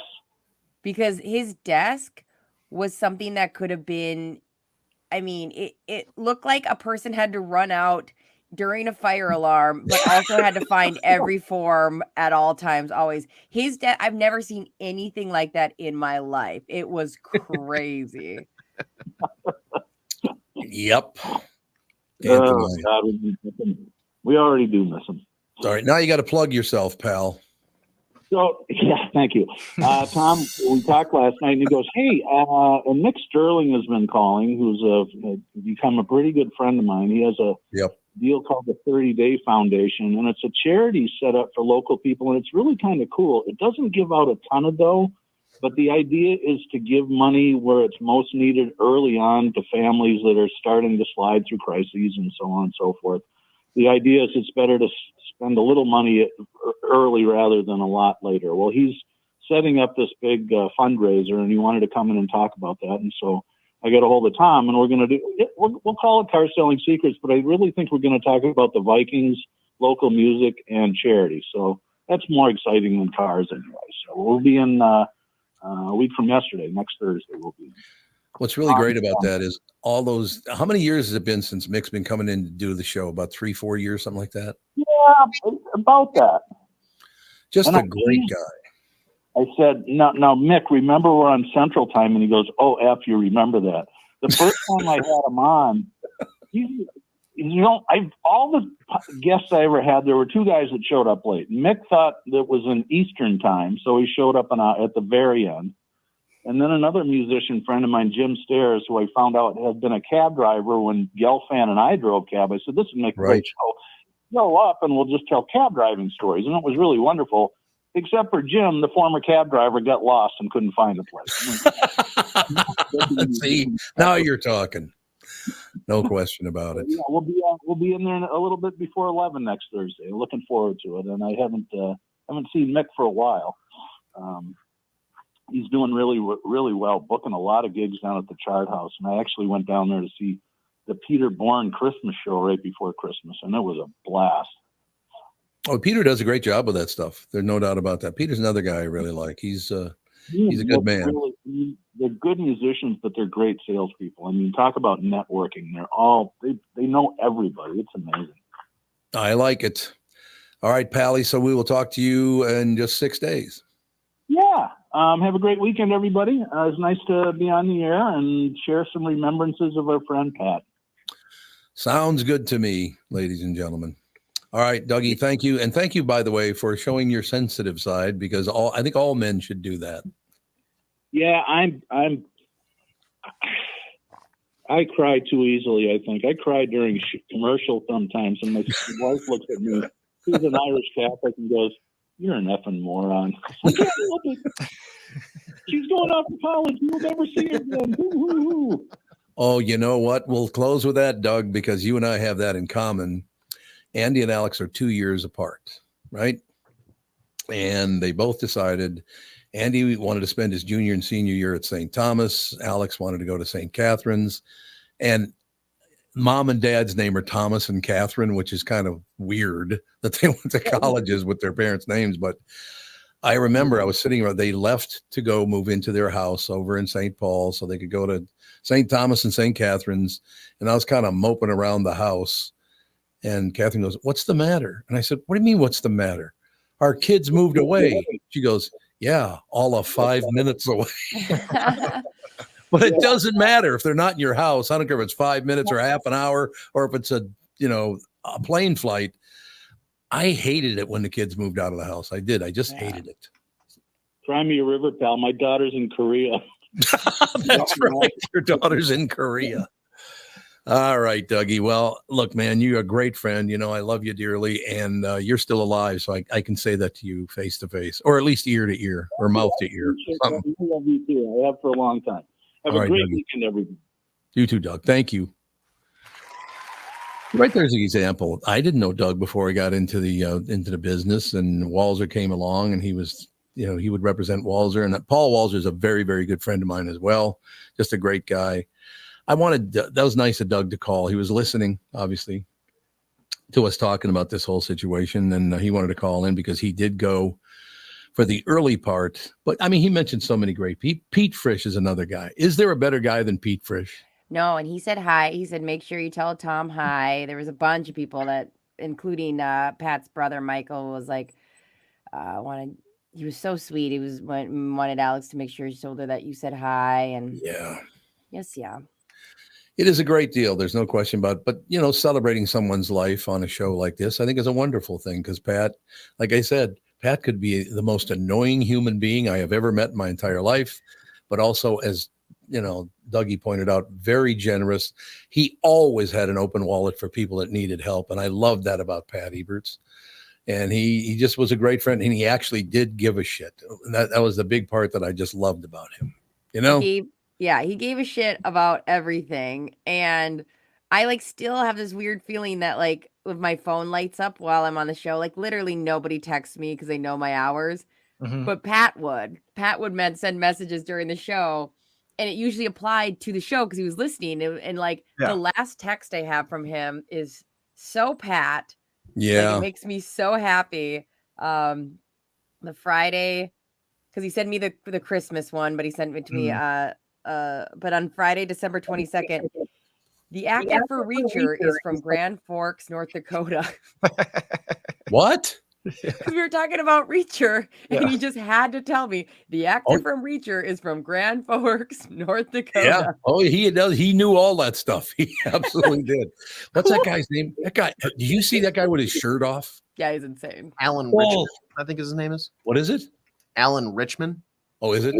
I think I so. don't even know his real name. You're probably right about that. But that boy took his T-shirt off in the last episode that I saw. Jesus. Why don't you lift weights once in a while? Yeah, he looks like one of those Greek statues that were just chiseled out of marble. He does. Yeah, it's ridiculous. It's very, very true. There's no question. That's a good show, though. That is a really, really good show. Oh yeah, 10 out of 10. Like 10 out of 10. It's phenomenal. I must agree with you. There's no question about it. Now, I'm going to run this by Brittany because she's the only woman on the show right now. Do you have sexy photos of yourself? Oh my gosh. She starts laughing. That was not the question. My tab is here. I'm gonna. You'll see why. You'll see why. Okay, so I don't even know. Do you have sexy photos of yourself? I've never taken when my 20s, I've sent out a pic or two, but risque.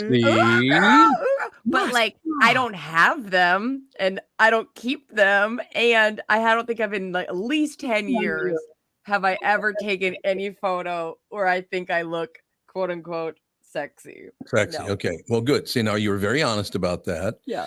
Here's the headline of the story I was going to read. I'm going to wait till you swallow that because I'm not going to read it while you're swallowing. Okay, good. I'm good. I'm in. Okay, you ready? Yeah. Halle Berry posted a sexy photo of herself with poop. What? Everybody knows. What? That's how you become really hot, because you take something not hot and you put it in the picture. Are you being honest and truthful now? Or you just made it up? Totally made it up. Okay, I'm going to click on the story now because I have no idea. What could this story be about? Because I have no idea. I don't know. I really hope it's not as literal as we think it is. Yeah. I'm going to say she's promoting something. With poop? Yeah. Something health related, probably, where... What if she's posting a sexy photo of herself and thought one of her movies was a piece of shit? Do you think that might be it? Oh, I don't know. I don't know. I'm nervous to even have you click on this headline. All right. I just clicked. The headline, Halle Berry posted a sexy photo of herself with poop. Halle Berry is 57. She's 57? Damn. It looks like she's about 30. Yeah. Doesn't she? Yeah. Halle Berry is 57 years old and still one of the sexiest women alive. Yeah, she's beautiful. There's no question about it. But her latest thirst, what is this? A thirst trap? What is that? Yep. Just posting the picture where you're looking like Brittany posting a little sexy pic online to get all the guys to hit that like button. So that's called a thirst tap? Trap. Trap, excuse me. That's kind of weird. On an Instagram and a little off, it shows Halle wearing lingerie and sitting in the shade of a rock formation. It's probably probably in Saudi Arabia because Halle recently spent some time there. But at her feet, there appears to be not one, but two piles of poop. At least that's what several of her followers thought, although some said it could be dried seaweed or coral. That would depend on exactly where Halle is, of course. Saudi Arabia does border both the Red Sea and the Persian Gulf. Halle herself may be pointing it out in the caption where she says, couldn't hide these rocks, although with a smiley face emoji, but it's not clear if that's what she's talking about or not. I'm scrolling now down to the picture. Okay. I haven't seen the picture yet, but I'm scrolling down. You ready? Yeah. It rocks my ass. That's poop. Is she naked? No, she's got, that's like a little lace nightgown type thing on, I guess. But it's very short. Oh yeah, I can see. The only thing I can see she has on her left hip, you can see the strap of her underwear because she's kind of sitting in the shade, so you can't really tell.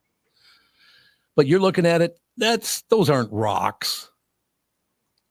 Like, yeah, I don't. It might be like some type of grass, maybe, but I don't know. It's not. I don't think she pooped and then took a picture. Hey, Well, when how do you you gotta know? go, you gotta go. Am I right? Why would there be 2 piles of her own poop? Like she pooped twice. That's not human poop. Let's be clear. Well, it could be. You never know what she ate. That's true. You know what I'm saying? By the way, in my picture, the picture I have, you can barely see her face in the picture. Is it? Yeah. I don't know what that is because when you zoom in, I don't know. I don't think it. Who knows what? Maybe. Until you guys mentioned the outfit, I thought the poop was the weirdest thing about this photo. But the fact that she is in public wearing lingerie in a very like weird lingerie, like, makes me feel like, did they change there? Did she undress somewhere secretly? Did she walk out there in lingerie? Like, so there's this photo in general, when you really logistically think about it, is so weird. It's very weird. Well, because it's clearly like a photo shoot that she did. But then you would think that if it's a photo shoot, they would get the poop out of the picture. Like you'd be aware of all of your surroundings. Yeah. I suppose. I don't look. Like I said, she's a stunningly beautiful woman. We had her on the queue one time. She was a little standoffish, but she was very pleasant. I would imagine that every time Halle Berry talks to a new guy, she guards herself. I would imagine. Don't you think? Yeah. Yes. That'd be prudent anyway. But Halle Berry, if you want to see the picture, you can't see her. I could never tell you that was her because you can't see enough of her face to know it's her. Yeah. Can you? You're right. No, I can't. I cannot see your face at all, as a matter of fact. So whatever the work is they're doing. And did it say she's probably in Saudi Arabia there? Yeah, I think they kind of just put 2 and 2 together where they know she's over there on a trip and then she posts this picture. So people just assume that it's probably taken over there. Did she ever get married?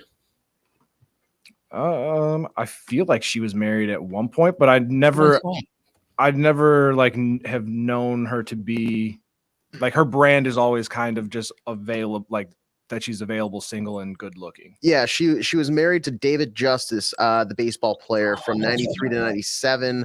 And then Eric Benet from 01 to 05. And then most recently, Olivier Martinez, 2013 to 2016. So 3 years is the whole get up? Yeah. You can go 3 years. Her longest stint is 4 years with both Davy Justice and Eric Benet. So she's married 3 times for a total of 11 years. Yep. Yes. Spot on. That's pretty interesting. There's no question about it. Maybe marriage is not your kind of thing. Do you ever think about that? Yeah. I bet you, Tom, like, you have friends, you just want to tell them you should quit trying to get married. Like, oh God, yes. That is so funny to think about.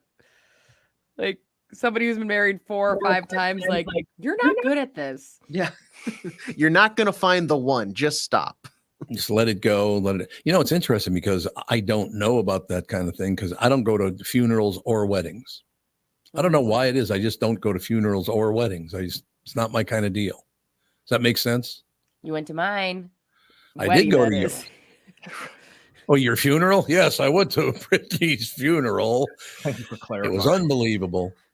I did go to my father-in-law's funeral. It was the last one I've been to in the last 10 years. I like I said, I just don't go to funerals. But that was because they had already cremated him or he was already interred. Let me put it that way. So it was just kind of standing around and saluting him. That was a little bit sweet, but at the same time uncomfortable because he didn't know this and I didn't know it either.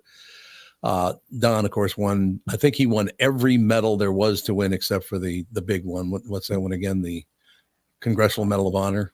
Yeah. Oh, yeah. It's the only medal he didn't win. So they brought this flag over and handed it to Andy. And it surprised the hell out of Andy. He didn't know he was the one that was getting the flag. And it was so cool to see because Andy was extremely touched, but he had to start thinking, like counting in his head so he wouldn't break down. It was kind of cool, actually. That is really sweet. But yeah, it's so nice to hear that so many people went to the funeral of Pat Eberts, and it seemed like they not only honored him, but they had it was kind of a joyous time just seeing people you hadn't seen in a while. That's what it sounds like. Anyway, did you get that take on it? Yeah, it's really, even on like a micro level, me and Alex venturing to Sauk Rapids on a Thursday night is like, we're both like, because I love hanging out with Alex, and we never hang out one-on-one, like without kids or, all the things. And I was like, I hate that this is the reason, but we kept going, thanks, Pat, for like giving us this little road trip adventure. And like, I would have to say, because of his personality, it was a joyful, and his brother said it best, was like, yeah, I know he died young, because like, obviously I'm his twin brother. And like, he was like, made a joke about like, oh, of course I'm young. But he said, but Pat lived so many lives. That's why there's so many people here. He's lived such an abundance life. He's such a huge life, and so much life was lived in Pat in those 59 years. So yeah, he was 59. He had just turned 59, as a matter of fact. So yeah, I would have to say, I don't know if it's disrespectful to say, but there was a joyfulness, like even just seeing all the people I hadn't seen in a long time. I wish I would have saw more at all. And even Lastman, I haven't seen them in forever, but it was my fault. We went late. I like that when she goes, and even Lastman. He knows. He knows. That was a nice way to put it, I'll tell you. Yes, I had a joyful time, even with Lastman. I would have even been happy to see Lastman. Like, oh, you didn't see him? No, I said because we came later because of my schedule, and Alex was really accommodating, and she had stuff going on too, and it was, like I said, it felt like a terrible reason to run into so many people, but I was thankful for it, and I definitely keep waiting for my text from Pat about random facts during the show. I know. You're absolutely. I used to get messages from him 24 hours a day. I'd wake up in the morning, look at my phone, go 1, 2, 3, 4, 5. 6. Yes, I've been asleep for 8 hours, and I got 8 texts. Right on the dot. Right on the dot. But okay, I need help from you guys with this next one. Matter of fact, I'll probably just turn the story over to you guys, because this seems to me to be very disturbing, but maybe I'm just overreading the situation. Ferris State. That's a pretty well-known school, Ferris State, right? Yeah. Everybody knows about that. Ferris State has 2 AI students enrolled this semester. What the hell does that mean? I hope they fall in love. I hope they go to a party. I hope we should follow their lives. Are they have social media? They drop out. But I just don't understand. How do you enroll a machine into college? Well, yeah, I don't understand what are they robots? Like, is there a computer that's on a wheeling table that they're just gonna push around campus? Like, what? Imagine showing up into to your lecture hall, and you sit down, and all of a sudden tap on the shoulder. You're in my seat. It's just this animatronic, can I sneak by you, please? I was running late. Like, what? What do you mean an AI student? That doesn't make any sense. Well, it says, as Ferris State University gets ready for its spring semester, 2 virtual students will begin classes as part of a new artificial intelligence experiment. Ferris State University offers one of 3 AI undergraduate programs in the entire country.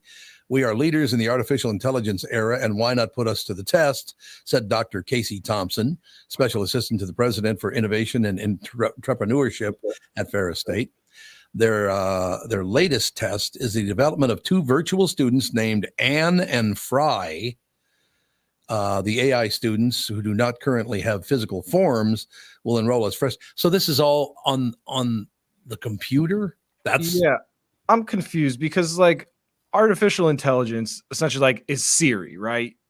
That would be okay. So if Siri went to college, she already knows and has all the answers. What are you trying to figure out here? Right. Are you making the artificial intelligence not as intelligent? I don't understand what they're trying to test. They already have connected to Google. They're going to get 100%. Is there a baseline? They're the average IQ of a high schooler graduating from high school. That's what the base level is. Now jump into college classes and see how much you learn. How do you even, I don't know how you do that. Well, AI can't learn anything. They already know everything. Right. Well, I feel like your guys' Siri is better than mine because mine on every test would probably call my stepdad because for some reason, every time I talk to her, she's like, call Richard Stoffels. I'm like, no. So mine would fail out. Yeah, I just don't know why. Why would you bother your other students with this BS? I don't know. The other students go, hey, is it okay if we focus on the human beings? What about that? Right? Yeah. It's just, I feel like they're just doing this just to be in a headline. Like, hey, we made 2 fake students, but there's not like they're not learning. The artificial intelligence isn't learning anything. It's not going to be able to tell you how easy it is to enroll in courses or anything like that. Just ask your regular students. Like, I don't understand what they're trying to do, but good for them. Am I wrong asking you this question? But AI, they already have all information there is to have, don't they? Yes. So how can you learn anything if you already know everything? Right. And then like now we've got, there's no, like, are they going to plagiarize everything? Because now they're getting everything from the internet. Like, You better cite your source, AI, because we're coming after you. AI is like, my source is myself. Your bibliography better be pat. I'm looking at the story now.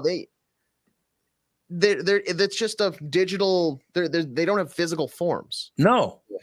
Yeah, it's a virtual student. Like, I would assume it's like, so when you are in like sales and stuff, they'll have like an automated system that will message customers when you're not around and things like that. So I would assume it's like something like that where they're just interacting with this AI as if it was a student, but it's not type of thing. But like, yeah, as far as like taking a test, it's going to get 100%. Is it the lottery or is it a nightmare if you get paired up with this AI student in a group project? Oh, group projects. Yeah. What about that? I think that'd be the best thing ever. Yeah. You're getting, Hey, Fry, Ann, how about you do like this part and this part? And then I'll take care of the snappy, like presentation, PowerPoint, like transition. Right. I'll do all that. You get the hard info. AJ is the face of the presentation. Yeah. I have a question. Why is the one named Ann a normal name and the other one's name is Fry? I would assume it has something to do with the school. Like, what town is it in? Or like Ferris is Fry, kind of. Oh, yeah. That's, Big Rapids, Michigan is where Ferris State is. Yeah, I don't know. I assume it has something to do with their school or mascot. That makes sense. So Fry, it'd be the Ferris State French fries. Is that what you're saying? I'm thinking like you said it's Michigan, so maybe like something like Ann Arbor. Like Ann Arbor, around there, and then like something Big Rapids. Yeah, but is Ann Arbor like the capital? Maybe? I think it is, yes. Yeah, so maybe that's why they did it. So why didn't they name him Arbor? They got Ann, and now they got Arbor. I'm guessing it has to do with like some historical, like Stephen Fry, the founder of the university or something like that. Probably true. We probably better take a break here because we got Tim Lammers coming up just a couple minutes from now. This is the Tom Barnard Show. Tom here, and I want to discuss a partnership that has been wonderful in my life, Zero Res Carpet Care. Very good friends of mine. Nothing is better to someone with a family than having a completely clean home. Your carpet is the biggest filter in your house. If you want to talk about pet dander or foot traffic, dirt from the outside, they all eventually reside in your carpet. So, Zero Res Carpet Care. Listen, around the holidays, you need to contact ZeroResMinnesota.com or call 952-ZEROREZ. That's 952-ZERO-RES. They clean your home with their electrolyzed pH-elevated water that doesn't use chemicals or soaps that smell like a janitor's closet like other cleaning services. How about a Tom Barnard deal? Well, here it is. Get 3 rooms, Zero Resified, starting at $129, and don't forget your air ducts. Mention me, and they'll discount your air vents by $75 too. This is for the entire month, so call them right now, 952-0-RES, backward or forwarded, spells the same, or book online, ZeroResMinnesota.com. If it's available, ask for them to come to your place in the Tom Barnard named service truck. What an honor that was, by the way. Just mention me by name and get the special deal to get your home clean and your heart happy. Zero Res Carpet. Is that text you're sending so important that you missed your turn?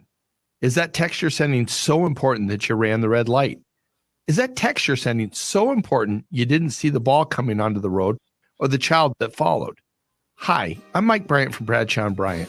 When you take your eyes off the road for even 4 seconds, your vehicle travels 100 yards. That's the entire length of a football field. If you absolutely have to text, you need to pull off the road somewhere safe and do it from there. Texting and driving is against the law and can cause serious injury or even death to you and others. Now that is important. We hope you're never injured in a collision, but if you are, please contact us. Find Bradshaw and Bryant, personal injury attorneys at minnesotapersonalinjury.com. Going farther with Mike Bryant on your side, seeking justice for the injured. Bradshaw and Bryant. You know the song Kokomo? It's supposed to be off the Florida Keys, right? Hate to break your Beach Boys bubble, but that's a fictitious place they made up for the song. Fortunately for the rest of us, the Florida Keys island chain are as real as the taxes you have to pay in Minnesota if you're a resident. Now that's a reason to move south. In addition to Florida and all of Monroe County being beautiful, the Keys from Key Largo to Key West are even more beautiful. This is Tom Barnard, part-time Florida resident myself. And if you want a second house or a new retirement home or want to become a Floridian, may I suggest you contact Matt Carlson from One Key West Realty. Matt grew up in Litchfield. He's a super real estate agent when it comes to finding your tropical island space in the Keys. He lives there and here, and Matt knows what's best in Key West to buy for your second home in Florida. Matt teamed up with fellow Minnesotan from Sartell and Alexandria, Kristen Eklund, who's one of the top mortgage brokers in the country from Coast to Coast Mortgage. She'll get you the financing you need to buy a home in Florida or in Minnesota. Matt's part of the Lake Sotheby's International Realty Group here in Minnesota, and Kristen, his mortgage colleague, lives and works in the Keys, so they both know the Florida Keys' new and existing homes for sale and are Minnesotan through and through. Contact them by heading to onekeywest.com. We are back, ladies and gentlemen. AJ, I finally can say goodbye to AJ. See you later, AJ. I don't usually get a chance to say goodbye to him. He just disappear. Yeah. Have a good weekend, everybody. Tim. Oh, yeah. Thanks. There you go. That might help. Hey, have a good weekend, everybody. I was just on my way out the door, but no, but like all week long, I've been saying, "Oh, damn it, I didn't forget, but I didn't get a chance to say goodbye to AJ." All right, you're gone, and then Andy's there. Yeah, some would say that's an improvement when I'm gone and then Andy just magically appears. What do you mean by some? Yeah, right. Who? I'm trying to give myself a little bit of credit here, people. Come on, name them. All right, have a good weekend, everybody. Right, thanks a lot, AJ. Have a great weekend. Andy's in. Officer Dave is in. Ladies and gentlemen, Timmy Lammers brought to you by Bradshaw and Bryant, personal injury lawyer seeking justice for the injured. Contact Bradshaw and Bryant at minnesotapersonalinjury.com. That is minnesotapersonalinjury.com. Timmy Lammers, what's happening, Tim? Hey, good morning, everybody. What'd it be like? Freaky Deaky Friday. We're on a Freaky Deaky Friday, everybody. Yeah, I was telling you, if you would have talked to me at the beginning or last week, I had a bad cold. It would have been more freaky deaky. But now my voice is back to normal. So sorry. Who's that country singer that does the send $19 a month to take care of all the kids? Who is that guy? Trace Atkins. Trace Atkins. That's exactly. If you just send $15 in this month, we'll take. That guy's got the deepest voice of any living human, for Christ's sake. Yes, yes. Does he sing that way? I don't listen to Trace. I know who he is. He was on a show called Nashville, or not Nashville, something. Monarch. No, you're right. Monarch. I thought it was Nashville is something, another country and western show. Oh, country. Come on up, Dave. Country and western. I hope y'all caught up on Jack Reacher. I am. I haven't watched number 6 yet. Wow. But that just last night it came out. So yeah, That'll be done when I get home. There you go. I got everybody jealous a couple of weeks back when I told them I got all 8 episodes in advance. Yeah, I heard that. I wanted to drive out there and body slam you. Yeah. So we power watched those suckers in about 2 days. So yeah, it was great. So, but today I'm here to talk about the top 5 films of 2023. Oh, this ought to be good. Yeah, it's interesting how you get these films, and a lot of these lists, they tend to forget about the films that came out earlier in the year. Oh, okay. Right? And I wanted to make sure that I didn't do that. I would think if I gave you my top 10, there would be more from earlier in the year, but I got at least one from at number 5, John Wick 4. I don't know if you, Tom, I know that you were planning on seeing it, but I don't know if you've seen it yet. Have you? I've seen the first 20 minutes. I am not going to watch a movie that's 3.5 hours long. It's Well, going to happen. to be fair, it's 2 hours and 50 minutes long. You're getting it confused with something else. You're getting it confused with Killers of the Flower Moon. No, That but one. John Wick is 2 hours and 50 minutes, and I'm just telling you, it's next level stuff. What they do here is, has anybody seen John Wick 4 on the air here? No, I was gonna watch it, but then I saw the runtime and was like, I don't have 3 hours right now to spare. Right. So I put it off till Well, the true test, Tevin, is to go to one of these movies in the theater. And yes, there's a trick to it. Don't drink anything, because you will have to get up and go. And if you don't have the urge to get up and go, then it's a great movie. Now, some of that stuff, it's unavoidable, like Killers of the Flower Moon. 3.5 hours, I mean, you just can't do it. It's just not possible unless you got a Whizzinator or something, or you pee in your cup. I don't want to go any further, but I've never done that. I'm just telling you. So yeah, 2 hours and 50 minutes, and it's just bodies are dropping constantly in this sort of thing. It is the ultimate John Wick movie. I'm partial to 3 just because I thought Halle Berry kicked such enormous ass in that third one. And I love Halle Berry. But this is great. This is great stuff. Presumably the end, but I'm thinking they're coming back. This made the most money out of all the John Wick pictures. So number 5, John Wick. I have a question for you. Is number 1 still the highest grossing of them all, or how did that work out? No. Oh no! Number 1. Oh, I thought you meant on my list. I really don't know what. I could look that up while we're chatting, but you can look at these things a couple different ways in terms of budget.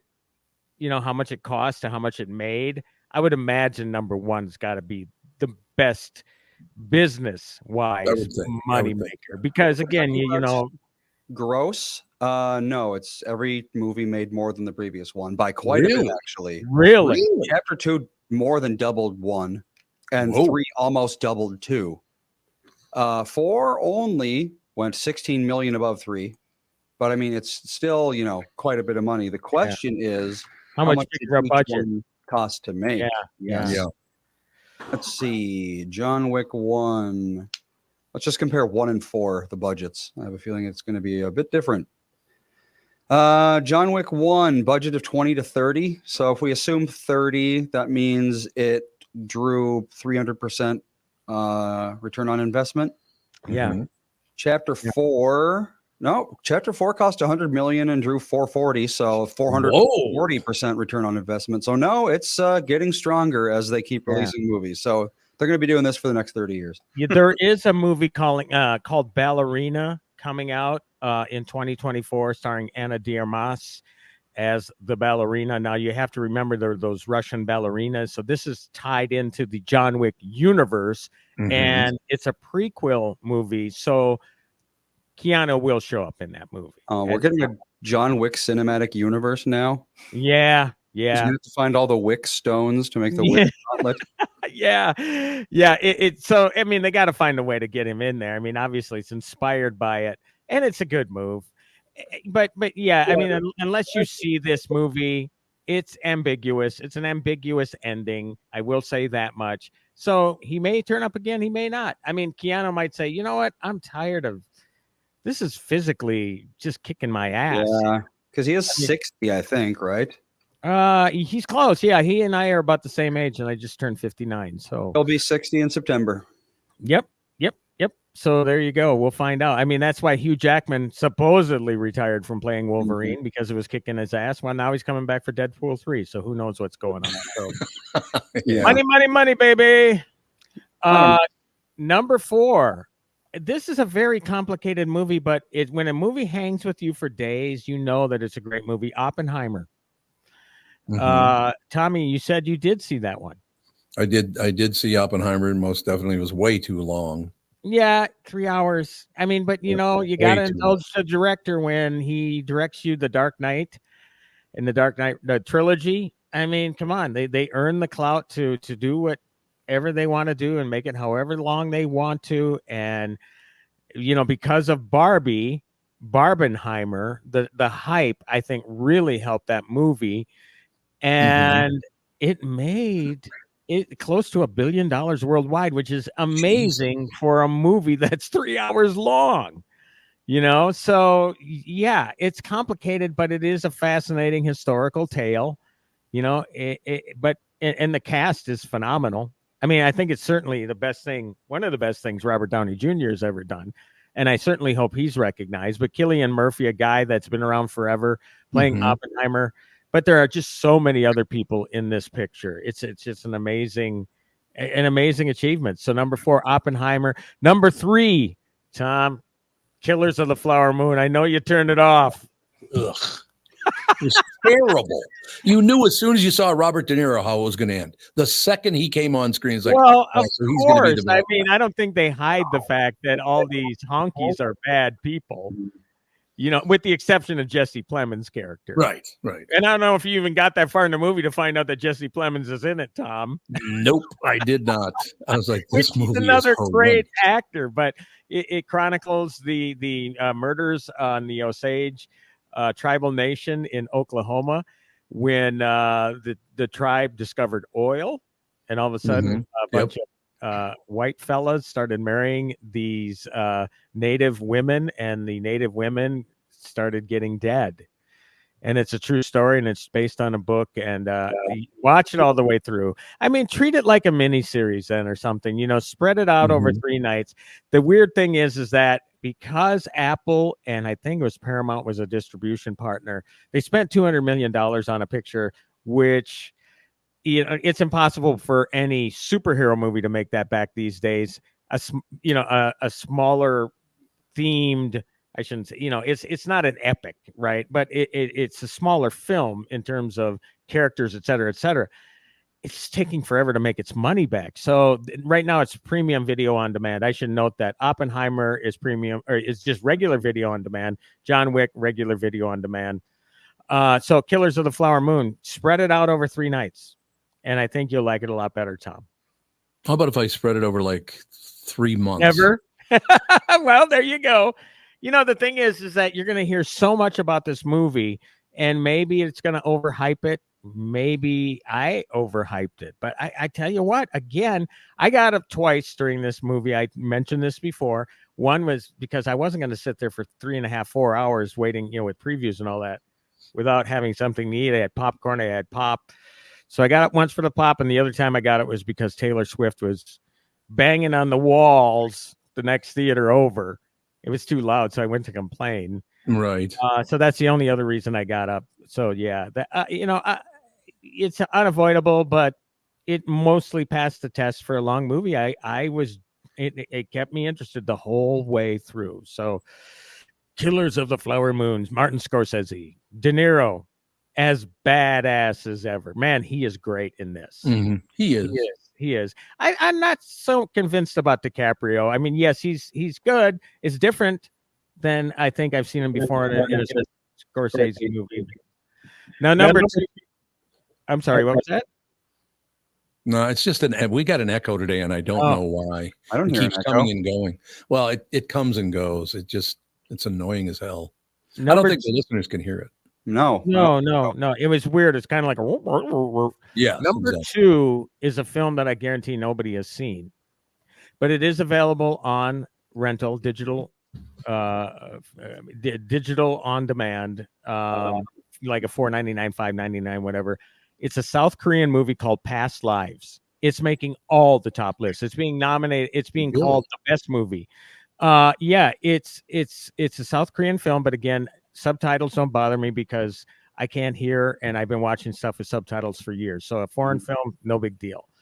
But it's about this bond that these childhood sweethearts form. They're separated for more than 20 years because the woman moves from South Korea. She's a girl at the time, but she moves to South Korea, from there to North America, to Toronto, and then to New York City, and then they reconnect.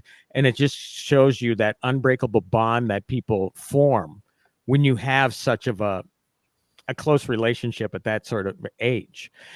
And it's the sort of thing that it doesn't matter that it's South Korean and that, you're reading subtitles most of it all. It's so relatable. You know, so many of us have been in a situation where you have those bonds. I felt that again, honestly, recently with my 40th class reunion. Oh, yeah.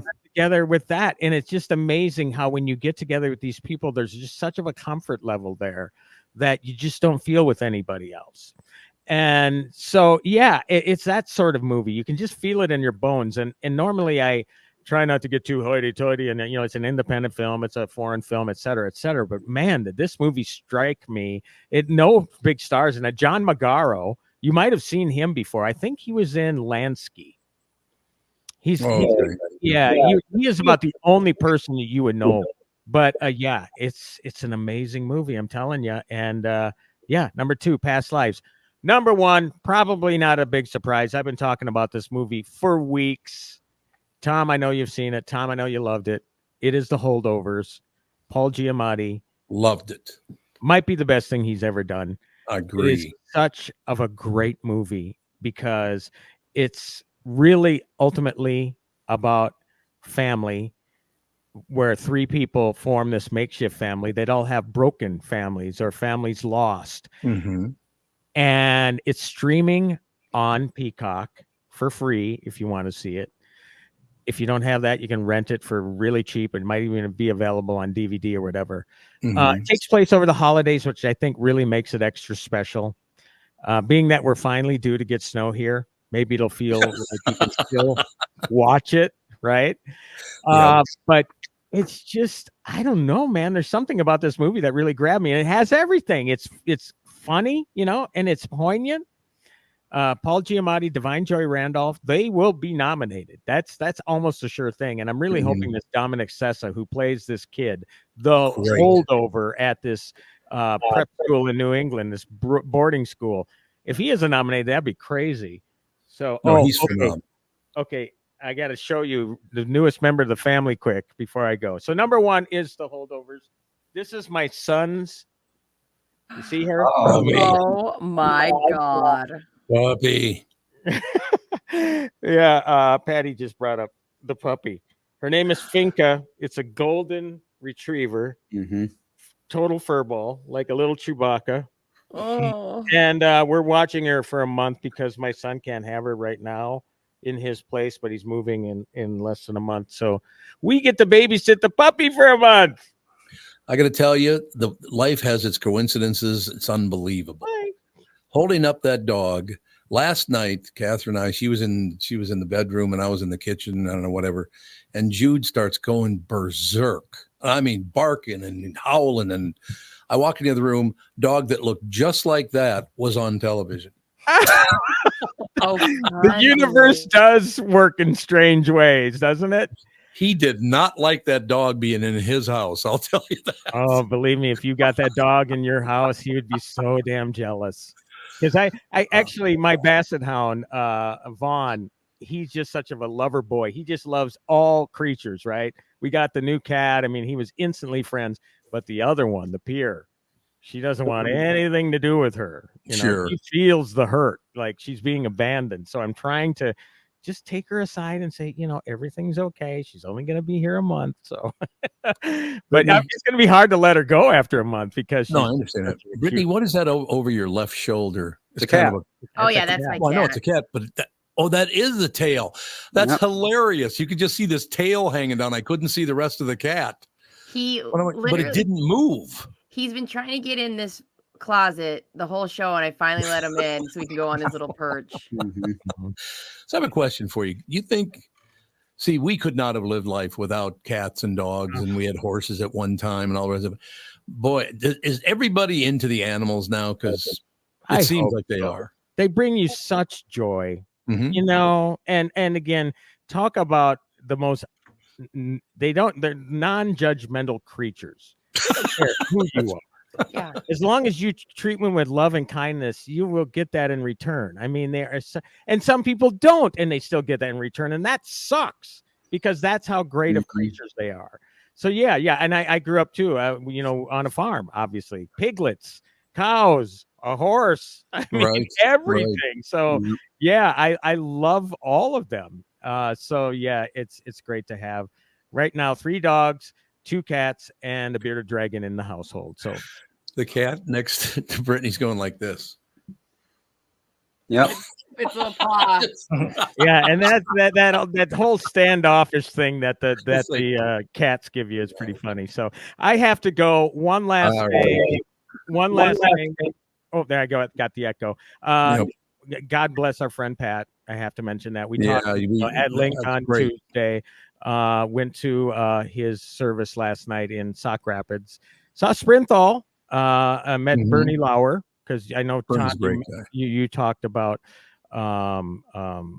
you heard from him first, and there was just such, the place was packed. The parking lot was packed. I mean, just such an outpouring of love. And again, I feel so horribly for his children, but saw Lastman too. Lastman, I saw him there. Yeah, Lastman was there. I understand a lot of people. So thank you for bringing that up again, because Pat was special to all of us. Like I said, brilliant salesperson, really successful, could be a massive pain in the ass, but he's also one of the most loving and giving people I've ever met. Well, I met his brother, Michael, and Mike's a great guy. He said he talked to you on the phone too recently in the last couple of phone calls. And it was just like he was there. It was just like Pat was there.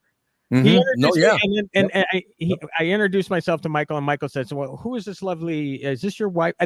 And I said, "It's like I'm sitting there talking to Pat, because that's the way Pat was, Yeah. And I said, you're right. And he goes, "Well, that's the way our parents raised us." So really, it comes down to that, having great parents and producing a great human being like Pat. I mean, we're all gonna miss him, so God bless him. So everybody have a great weekend, and we'll talk next week. Thank you, Timmy. See ya. Timmy Lammers, ladies and gentlemen, sponsored by Bradshaw and Bryant, personal injury lawyers seeking justice for the injured. Contact Bradshaw and Bryant at minnesotapersonalinjury.com. That's minnesotapersonalinjury.com. Tim Lammers, sponsored by Bradshaw and Bryant, personal injury lawyers. So, Officer Dave, you don't have any pets? Excuse me. No, I don't. You're the only one on the show that doesn't have any pets. I know. I'm a complete failure. No, I've been surrounded by animals my entire life. Yeah.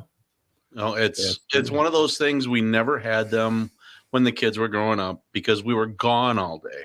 And we thought it's so unfair to keep a dog caged up in the house or caged up in a kennel all day long. And then spend 3 hours with it and then go to bed and lock it up again. I know we got to get going here because Kristyn Burtt's coming up a couple of seconds, but we had a German Shepherd.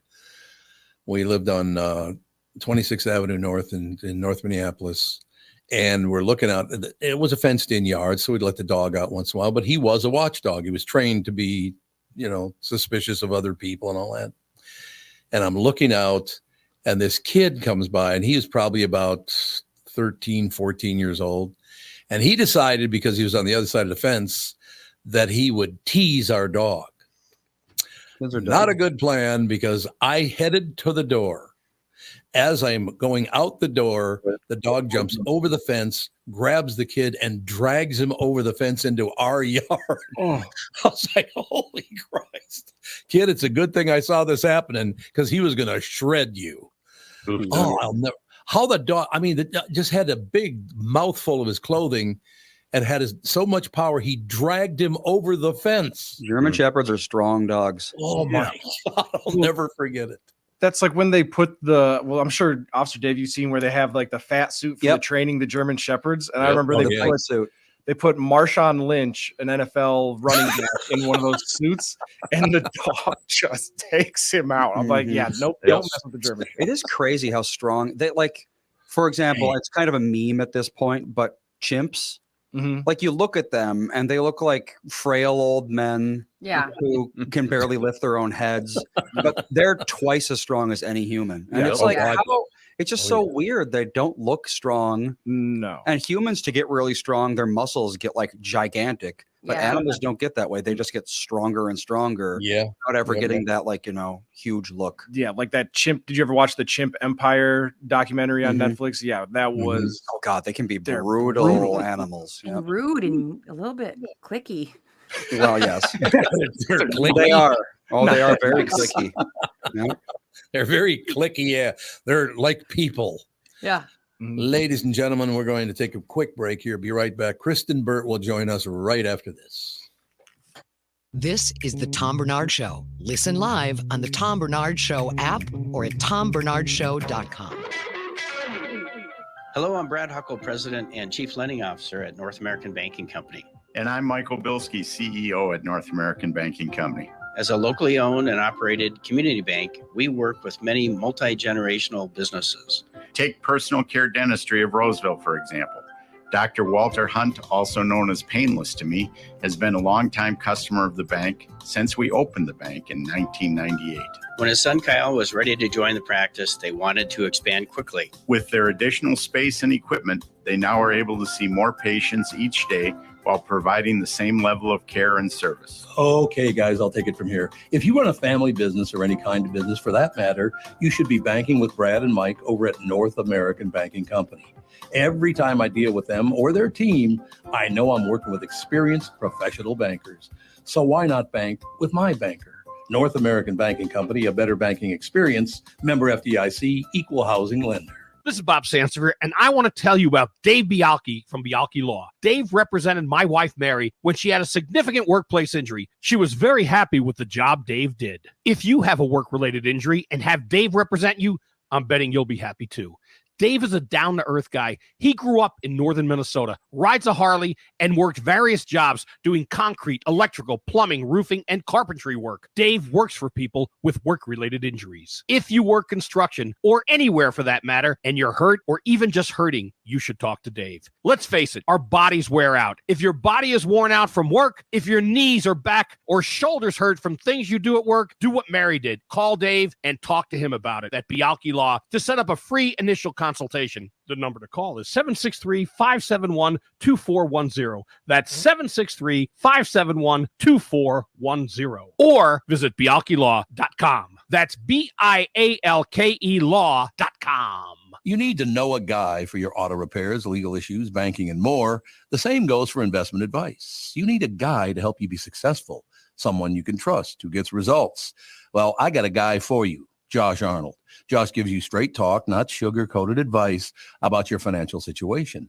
Josh has seen it all when it comes to economic and market conditions, and Josh can make sure that your retirement objectives match your investments.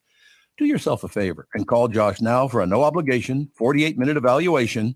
You've got nothing to lose, and you'll get a different point of view for your investments. Call Josh at 952-925-5608. That is 952-925-5608. You'll be glad that you did. And tell him his guy, Tom, sent you. Investment services offered by Josh Arnold Investment Consultant, LLC, a security investment advisor. Past performance is no guarantee of future results. All investments involve risk. All comments and opinions are Josh Arnold's and do not constitute investment advice. Tom Barnard is a paid endorser. Boy, we get some great messages from people. I'm not going to read them on the air, but we are getting a ton of messages about Pat, and they're very, very grateful. We're talking about Pat on the show today, but it's our honor to do it. Pat was a hell of a good friend. Now, Kristyn Burtt, I'm not that wild about, so you know. It's the worst that I'm here every single day to bug you. The worst, man. Ladies and gentlemen, Kristyn Burtt Entertainment News is brought to you by North American Banking Company. Go to nabanco.com to learn more. Member FDIC, equal housing lender. Kristyn Burtt, how are you? Doing great. Happy Friday to everyone. Oh, it's Friday. We like Friday. It's we true. love Friday. It was a nice short week, except I'm working over the weekend because it is Golden Globes weekend. So no news yet on if you're going to be a big shot or not. No. I will let you guys know. They told me this was going to be a long process. And remember, I do get some other job. I have to go through a background check and all of that. And I've not been presented with any papers or online forms or anything like that. Like I said, I'll just talk like what my friend Ralph used to say to me. Hey, Tommy, you want me to talk to him? You're making this into a bigger deal than it is. And when I tell everyone jobs, I'm like, that's it? That's it? That's everything? That's My it? God, That's all that's you're all? gonna do? What the hell? So what's the latest? We were just talking to Timmy Lammers about the top 5 movies in his opinion of the year. Pretty damn good movies, actually. Most of them. Yeah, there's good movies. This is a good weekend for TV. I'll tell you, anyone who has been following the Gypsy Rose Blanchard story tonight on Lifetime, and it's a 3-night affair for 2 hours if you want to make the commitment. I reviewed the docuseries earlier this week, and it is wild, and especially if you're following the current news of her being released from prison. She was released on December 28th.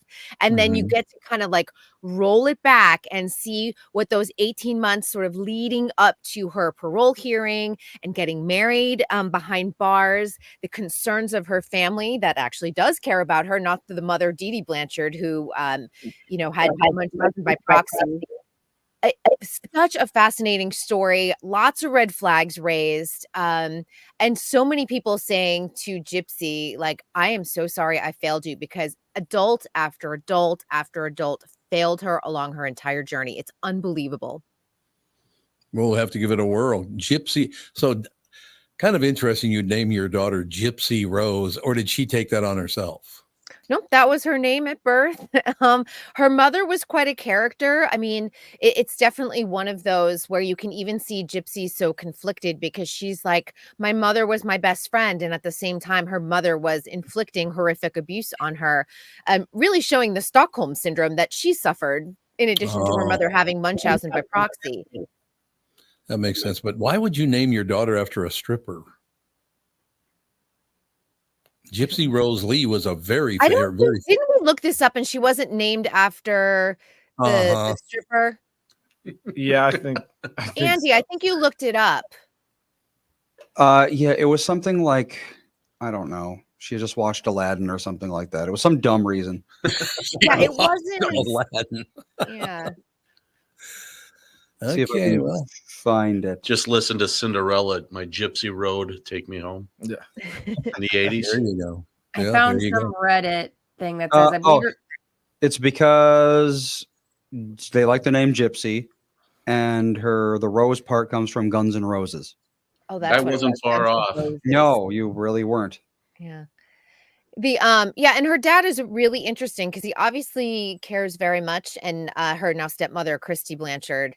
But I just think everyone was just in over their heads, had no idea what Munchausen by proxy was.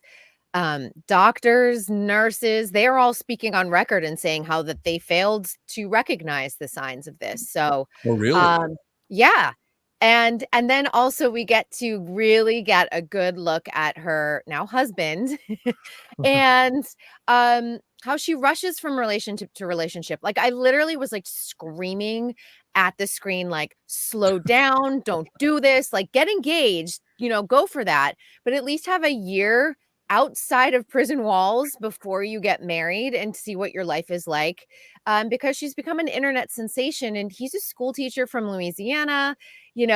Just so many dynamics are going to change over the next year, and I worry for her a lot because she's a very likable person, considering, and it's one of those, like, two things can coexist. You can be a really sweet, charming, personable person that you root for, and she still could have made a very bad decision by telling her boyfriend and be complicit in the killing of her mother. It's such a weird like space to watch as a viewer. Yeah, it's got to be very, very odd. Now, explain to people what Munchausen by proxy is, because some people it's been a while since I've even heard that term. Munchausen by proxy is basically when you have someone under your care, whether it's a child or another family member, and insisting that they are sick. And so it's a mental illness of the caretaker. And basically she had convinced doctors as well as her daughter that she had cancer, that she had muscular deficiencies, that she had asthma, and they would move around from doctor to doctor to doctor, never really bringing those medical files that you would need if you're like, hey, you have cancer, shaving her head, saying that she had cancer and this is from chemo, often talking about things that dental problems that she had. So the poor girl had really bad dental health, and got her to the point that she was addicted to painkillers because so many and remember, she's a young child, and she was constantly like chasing that high, and even chasing that high in prison until she got clean. God, what a sad story. What brings that on Munchausen by proxy? What brings that on in the parents? That is beyond my knowledge of like what brings it on, but it is considered a mental illness. But I wonder like what that is, that, because mental illness can obviously manifest itself in so many different ways, but this is a real extreme one because you're also inflicting pain on your child, but then you're also inflicting pain on other family members who now have to live with the fact that they didn't step in. They weren't able to recognize it. They believed her. She was obviously a really good liar, a really good actress. Well, classic Munchausen is when you pretend to be sick in order to get medical care.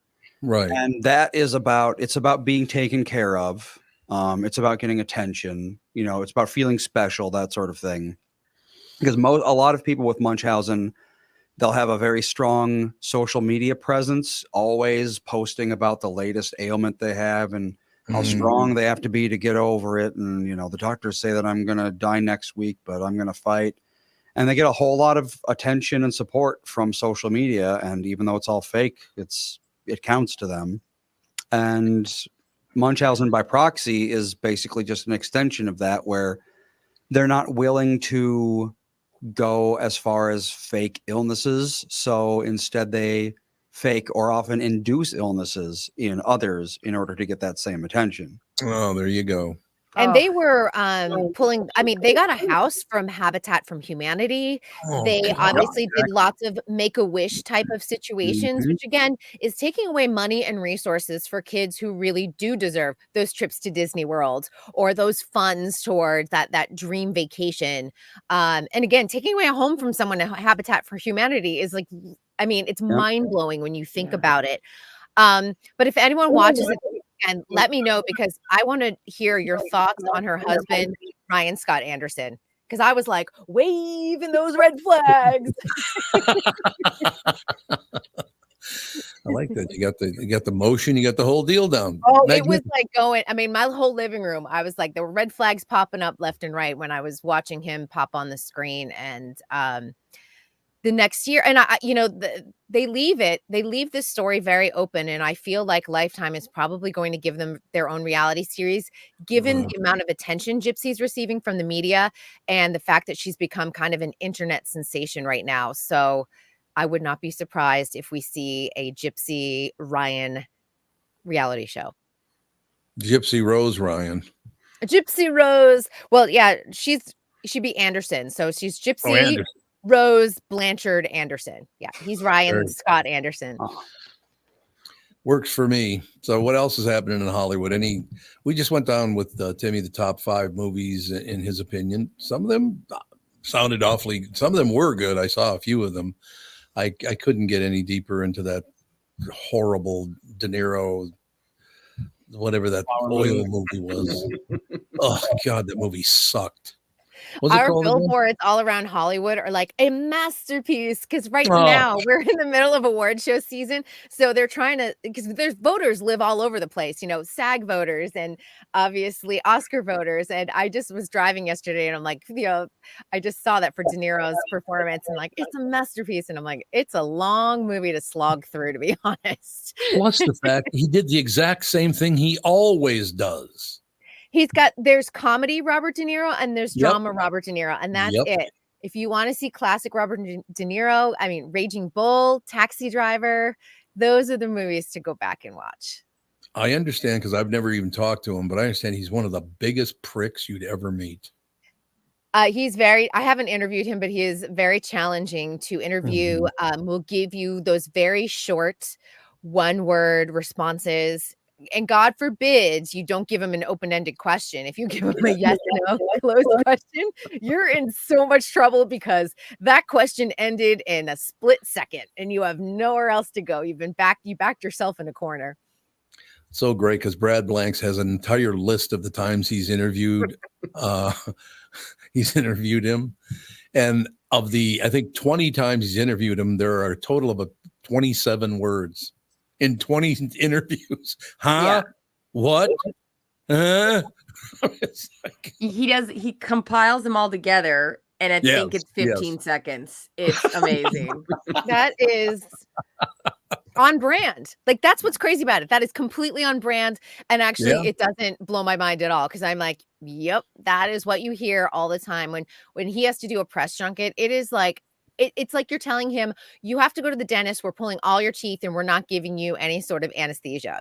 That's how he feels about it. And it's his antagonistic view of the press it doesn't help him. It doesn't help the movie. No. It's written in your contract that you do have to promote this film. So fake it. You're an actor. You can handle. And he's at a level of his career where he can say, I only want to do 5 interviews. I'll do New York Times. I'll do Entertainment Tonight. You know what I'm saying? He can dictate this a little bit more than someone younger in their career that's going to have to do 100 interviews in 2 days. I got to be honest with you. He played a good gangster, and that's about it for me. I don't think he's funny in the least. He can play one character well, and that's about all he can do. I don't know why he's got such a massive ego. I think he was the guy in Meet the Parents. Do you know? That was, I feel like that's him in general. And, if you were his kid and bringing home your significant other, I feel like that interrogation would actually happen. Probably true.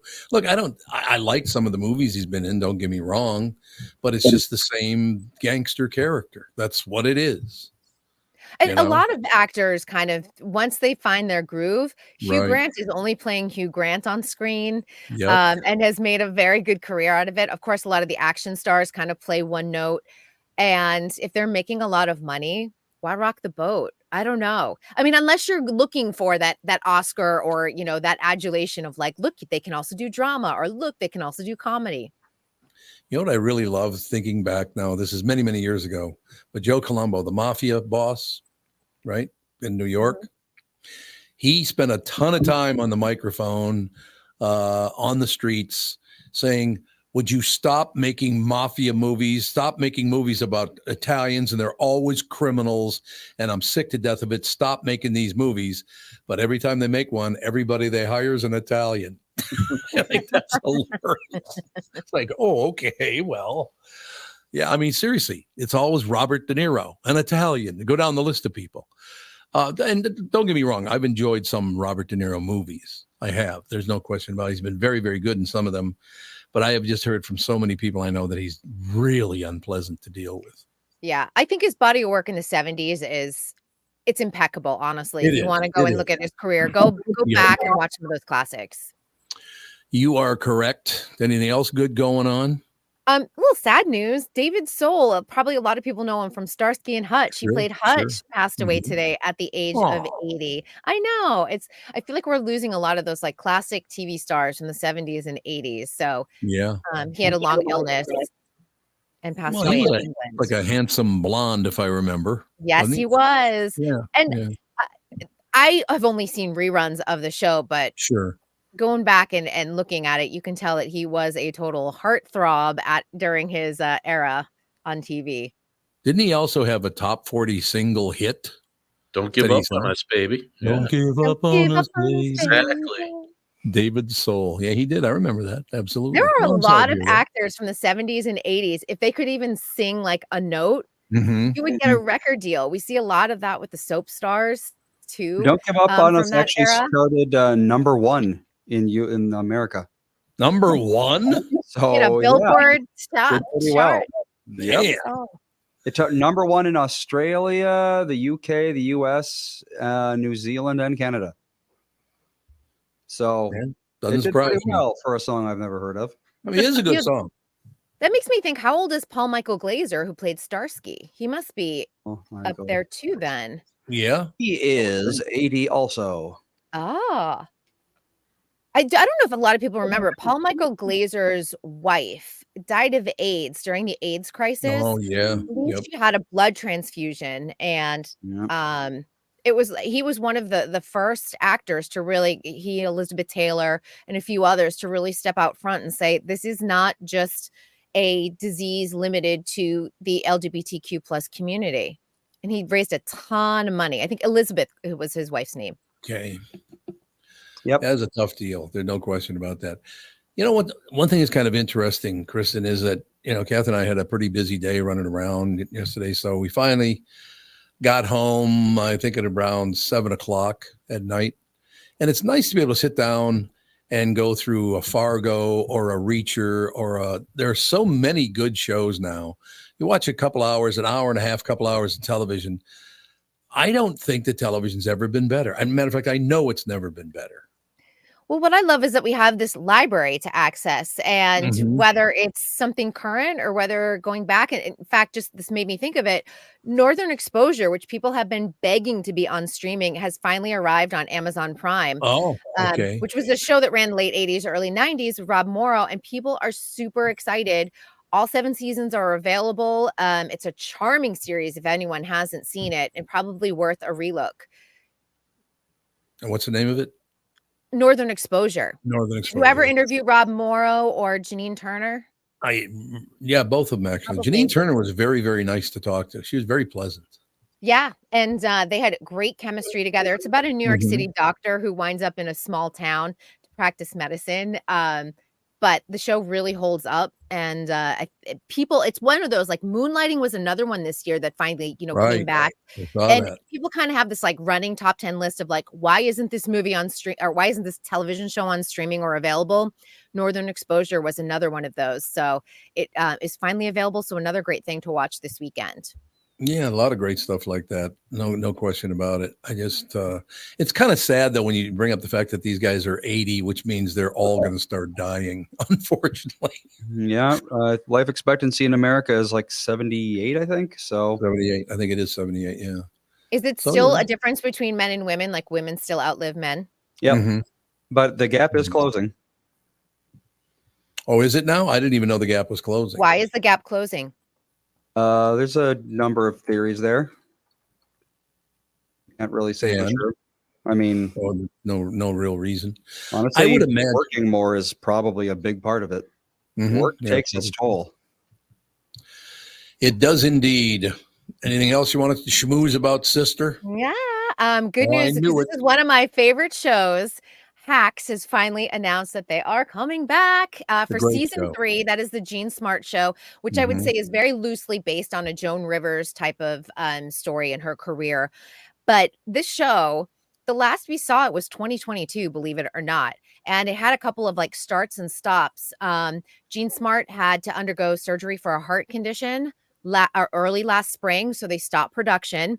They went back to production for season 3. And then, of course, they had the 6-month shutdown because of the strikes. Mhm. So the good news is that over the last few weeks, they finally wrapped, and we will see it back on Max sometime this spring. They have not announced the actual premiere date, but it will be on track for a 2024 debut, which is so good because so much has been pushed to 2025. Yeah, because of that long. How long was that strike again? 6 months. 6 The months. writer's strike was 6 months, and it was probably about 5.5 months with the actors' strike. But because there were no writers, a lot of shows maybe worked an extra couple of weeks, and then once the actors went on strike, that was it. No question. No, I'm gonna have Bruce Willis stuck in. God, that echo was annoying as hell. I'm gonna have Bruce Willis on my mind all day because I'm expecting any day to hear that he probably didn't make the cut anymore. Bruce He Willis is is not going to be around much longer. I can tell you that No, much. he's not. he is struggling with his health, and I think if you take any look at what some of the photos and some of the stories that his wife Emma Hemming, along with his children like Rumor and Tallulah, and what's the third daughter? He's got 3 daughters, but he's got 5 daughters, but the 3 oldest ones. They've been sharing a lot of their stories. Scout is the third one. That's it. Scout. There you go. They've been sharing a lot of the stories, and you can tell that they are probably in the final chapter of his life, and that, these are the final moments. They've all gathered together. They spend the holidays together. That includes Demi Moore. So the ex-wife and the current wife, everyone gets along, and everyone's participating in taking care of him. One of my favorite things of being on the Q morning show all those years was interviewing his first wife's mother. Did you ever meet her? Oh, Demi Moore's mother? Yes. She was a wackadoodle, wasn't she? She was out there. Brittany, do you remember? Is that why you got the big smile? No, but I'm intrigued. I had no Oh. idea. Why were you She came in- interviewing her? She came into studio. I don't know how she got booked or whatever, but she came into studio. I think she wrote a book about her daughter. I think that's what She it was. did. They had a very tumultuous relationship for Right. years. But it was hilarious because every break she would get up and leave because she wanted to be on for like an hour, something like that. And we had 3 breaks back then per hour. And every time there was a break, I would walk down the hall and look out the window. And she remember that ramp that came up in front from the 917 North Lilac Drive. Yeah. She would be smoking like 2 cigarettes. She'd smoke a whole cigarette and then light another one and smoke that one too. Oh my Like, God. Jesus. Yeah, she was a piece of work. You could tell she wasn't a fan of anybody. That's a good way to put it. All right, I'm going to see if I can induce the echo. So you start talking. Okay, I'm talking right now.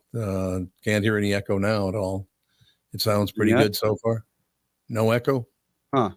I don't have any echo. All right, how Not about at you, all. Brittany? You start talking. I like when I ride a bicycle down the street for fun. Boom, boom, No, I boom. can't make it happen. So I don't know. It I've just mentioned it a few times. We can't hear it. The audience can't hear it, and I can't explain it. Okay, well, as long as they can't hear it, it's just if somebody stumbles, it's because they have a severe echo in their headphones. I feel like But it's not only- constant. It pops up, but I don't know why. Is it me? Don't give me the finger. Hey, Kristyn, it's Only me Golden and Tom. Globe weekend, right? It's What is Golden it? Globes weekend. Yes. Yeah. What do you have? What are your plans? Do you have anything that you're looking forward to? Are there any moments that we should expect from the Golden Globes that you're going to be talking about next week? Yeah, I think the big thing, the big scope and the story of Golden Globes this weekend is what is it going to look like? Because it has had several controversial years. And we now have Joe Coy, who, you know, if you've taken a look at some of his promotions for it, they're kind of corny. So I feel like everyone's being very conservative with like the jokes and, you know, how far he can go with his comedy. And remember, this is usually the edgy award show. And I think people are expecting that. People want the Ricky Gervais. People want the Amy Poehler and Tina Fey type of like make fun of those celebrities that are in the audience. Don't take Hollywood so seriously. But they're under new ownership. This is Penske Media and bought Dick Clark Productions, and Dick Clark Productions owns the Golden Globe. So we're looking at a new production company putting their stamp on this. And all eyes are on the show because some celebrities didn't want to attend. They were a little bit concerned that if I'm in the audience and I'm nominated and something goes wrong and I'm there, I don't want to be, you know, everyone just gets so nervous about the bad publicity. But we are starting to see that some names are coming forward. Taylor Swift is expected to be there because she's nominated for her Eras Tour. So you're starting to see some of the celebrities start to come back. They're going to do a Suits reunion. So just it's showing that they're like on trend with what's happening in streaming. They're really trying to like draw in viewers. It's on CBS for the very first time. If you've watched it for years, it's been on NBC. So you got to move over to CBS and Paramount Plus. But remember, this is only a 1-year deal. So if this is a complete failure, they're back to zero with no broadcast network. Oh, God. They're all coming. How many? Because I know that they're folding into one another now. Disney has taken on a bunch of other channels and our streaming channels, all that kind of stuff. Are we going to end up with 3 or 4 like we had back when I was a kid? ABC, NBC, CBS, and Fox. I mean, is that how it's going to end up again? It's going to end up once everything sort of shakes out. Everyone tried their hand at trying to make a lot of money in streaming, and they realized that there's not a lot of money in streaming in the subscription model. That's why everyone's going back to sort of that ad-based model, which is what broadcast TV was based off of, or linear networks, as we call them now. And they can't survive alone. Paramount Plus is hemorrhaging money left and right. They cannot survive without somebody buying them. It looks like it'll be Warner Brothers, but there's a couple other players in the mix. So we'll see how that shakes out. We know that Disney is buying out Comcast, so they will be the full owners of Hulu. And remember, Showtime's already been folded into Paramount Plus. So we're going to see probably a few more of those networks kind of all become big behemoths again, and there'll only be maybe like 5 or 6 players. But the streaming wars are officially over, is what everyone's kind of calling it, and Netflix won the race. It did really, because see, to me, Netflix has the least amount of watchable programs. I think Paramount is much better. That's because you're a Taylor Sheridan viewer, you know, and you like those shows. So if you're not, for a lot of people, there's just not a lot of interest, where Netflix has a broader scope. And other networks have realized that if they don't license some of their movies and TV shows to Netflix, they're losing out on a huge source of revenue. So we're going to start to see a lot of that crossover again. Remember when for a while, like The Office was on Peacock and it was also on Netflix? We're going to see that crossover because the other networks need the money. Who runs Netflix? Ted Sarandos. He is a brilliant man, and I'll tell you why. Because every 5-year-old on up I've ever met knows Netflix and nothing else. Netflix. That's all they ever talk about is Netflix. How did they pull that off? It's all in branding. And, you know, I host this particular leadership course on the corporate side for people that work in, I would say, like on customer facing roles. And we always talk about brand strategy. And if you just sit there and show a logo, not with the name on it, but just maybe like the colors and the actual logo, people go, oh, that's Netflix. Oh, that's Starbucks. Oh, that's Apple. You don't have to say anything. You don't have to go Netflix and chill or anything else like that or do the ta-dum. People know exactly what this is. That was good. Ta-dum. My cat does not like it. When we hear the ta-dum, she runs out of the room. It's Linus. Linus is scared of his own shadow. But I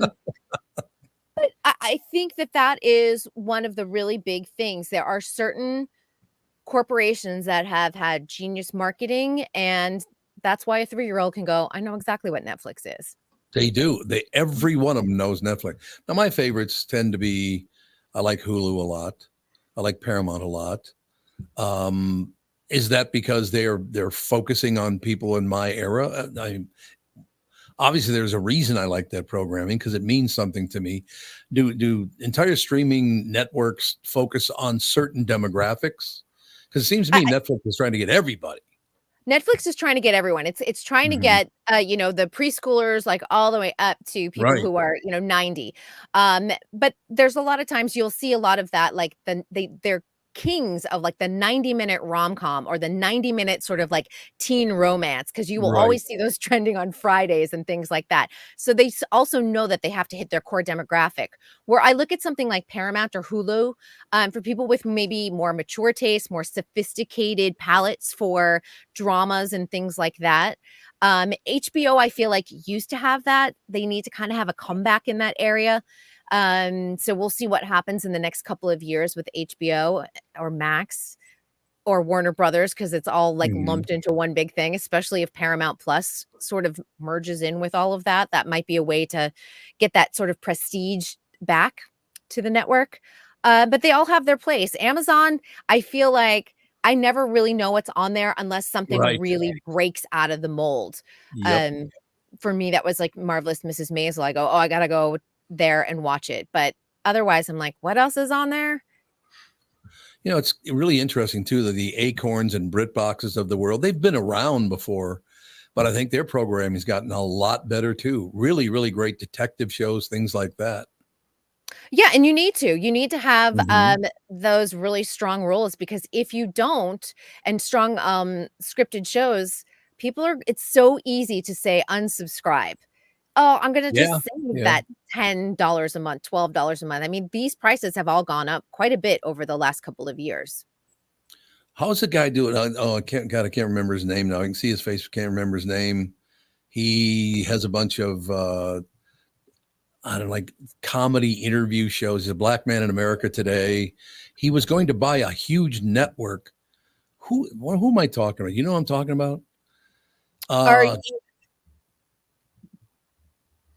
And he was going to, are you talking about the former comedian, now that I'm blanking on his name? Is he a former comedian? Or are you, I don't know. I'm trying to like gauge where you're going. What is his name? I'm trying to figure out some of the shows. Like he has all these Wayans brother? No, he's not a Wayans brother, but he's that era. Definitely. God, he made a ton of money. I mean, the guy's a billionaire. And off these smaller, he does interview shows. He has like 3-4 comedians in on his show at the same time on one of his shows. God, why can't I remember his name? But he was thinking about buying Warner Brothers. You know who I'm talking about? He had talked quite a bit about buying Warner Brothers. Byron Allen. That's exactly who it is. Byron That's Allen, exactly- yeah. Good job, He Mike. was- Byron Allen was going to buy ABC. Oh, ABC. That's what he was. ABC, Okay. yeah. So he made an offer to Bob Iger to buy ABC and some of the affiliate networks as well Right, around the country. right. And he actually is the biggest owner of affiliate stations around the US right now, I but he know. wanted It's- more in the fold. And Mhm. I think Bob Iger, after he sort of like threw it out there that maybe ABC was up for sale, he stepped back and just Right. said, nope, not just yet. ABC had a better fall season than they anticipated with all of their unscripted fare. So Yeah. I think that Bob wants to hang on to it for a little while longer and possibly up the sale price if Byron Allen is still interested. But Byron Allen, he has the money and has the power, and he has created an incredible empire. He really has. And without content that would appeal to almost everybody, he knows his niche on certain areas. He has several different niches, but he knows them really well. And that's how he's made. He's got to be worth a few $1 billion, isn't he? Oh, yeah, he's worth a ton of money. My Yeah, he is. friend, I used to, back in the day when I used to take, we worked with a Kitty was media coach. Yeah, Kitty's coming. Kitty's I worked coming. with a media coach in my first years here in Los Angeles. Jennifer Lucas was dating yeah. Byron Allen at the time, and we Yep. were like, oh my gosh, that's so crazy. They're married and they have like 3 or 4 kids. Mhm. He's from Minnesota. Yep, absolutely. But yeah, you got to look at that guy and go, I don't know how the hell he got started, because I never even heard of him about 20 years ago. And then all of a sudden he's picking up these really kind of cheesy shows. Like he does one, it's supposed to be a live, it's not really skit stuff. It's kind of it doesn't really matter. Never mind. I'm going off the deep end on this now, but Well, I can here's just say that he made a lot of money in like syndication. He syndicated Yes. a lot of like lifestyle shows, comedy shows, real estate shows. And you probably are like, I've never seen his shows. Oftentimes he's producer on them, but I guarantee Yeah. you've seen, they were like lifestyle, the rich and famous type of shows Yes, yep. back in the day. And he made a fortune syndicating them. Yeah, he did. No question. That's going to do it, sister. We'll talk to you next week. All right. Have a great weekend, everyone. Thanks very much, Kristyn Burtt. Entertainment news brought to you by North American Banking Company. Go to nabankco.com to learn more. Member FDIC, equal housing lender, North American Banking Company, bringing you Kristyn Burtt. We'll take a break. We'll come right back, and we'll polish off the show right after this. This is the Tom Barnard Show. Listen live at tombernardshow.com or on the Tom Barnard Show app. Tom here, and I want to discuss a partnership that has been wonderful in my life, Zero Res Carpet Care. Very good friends of mine. Nothing is better to someone with a family than having a completely clean home. Your carpet is the biggest filter in your house. If you want to talk about pet dander or foot traffic, dirt from the outside, they all eventually reside in your carpet. So, Zero Res Carpet Care. Listen, around the holidays, you need to contact ZeroResMinnesota.com or call 952-ZEROREZ. That's 952-ZERO-RES. They clean your home with their electrolyzed pH-elevated water that doesn't use chemicals or soaps that smell like a janitor's closet like other cleaning services. How about a Tom Barnard deal? Well, here it is. Get 3 rooms, 0 resified, starting at $129, and don't forget your air ducts. Mention me, and they'll discount your air vents by $75 too. This is for the entire month, so call them right now, 952-0-RES, backward or forwarded, spells the same, or book online, ZeroResMinnesota.com. If it's available, ask for them to come to your place in the Tom Barnard named service truck. What an honor that was, by the way. Just mention me by name and get the special deal to get your home clean and your heart happy. Zero Res Carpet. Jim Paul of Valley Buick GMC has a mutiny on his hands. His sales crew said they've had it brooming snow off the new Buicks and GMCs, then warm them up, move them to plow, and repark them again. He even overheard them cooking up an alternative plan, a sale. This is crazy. Why don't we just mark them down and sell them? This is getting real old to be out on that lot in this sub-zero weather. That's right. Everyone we sell is one less to broom. I heard we're supposed to get 6 more inches tomorrow. I'm 5'6". How am I supposed to get the snow off the roof of a pickup?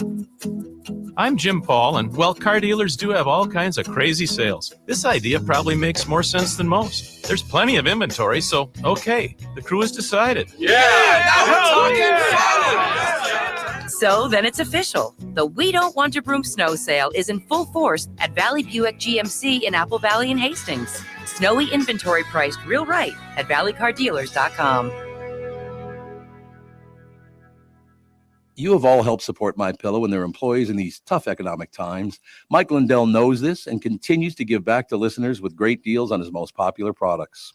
Right now, you can save 50% on Queen and King pillows and the original My Slippers, and the MyPillow 6-pack bath towel sets are back in stock. The proprietary technology makes them extremely absorbent, yet still provides that soft feel you look for in a towel.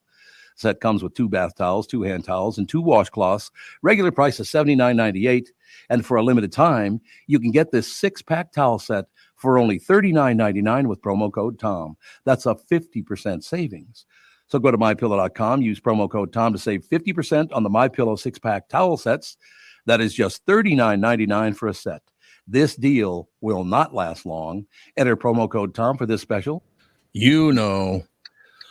All right, we're back at it, ladies and gentlemen. I love Kristyn Burtt. She's wonderful. She's amazing. She is indeed. I thought it was funny how her eyebrows almost hit the ceiling when you were talking about Demi Moore's mother. Oh God, Demi Crazy. Moore's mother. Those eyebrows just went like straight up, completely disappeared in her hair. That's my eyebrows have that effect. Get ready for another chapter on our exciting Target City Center liquidation.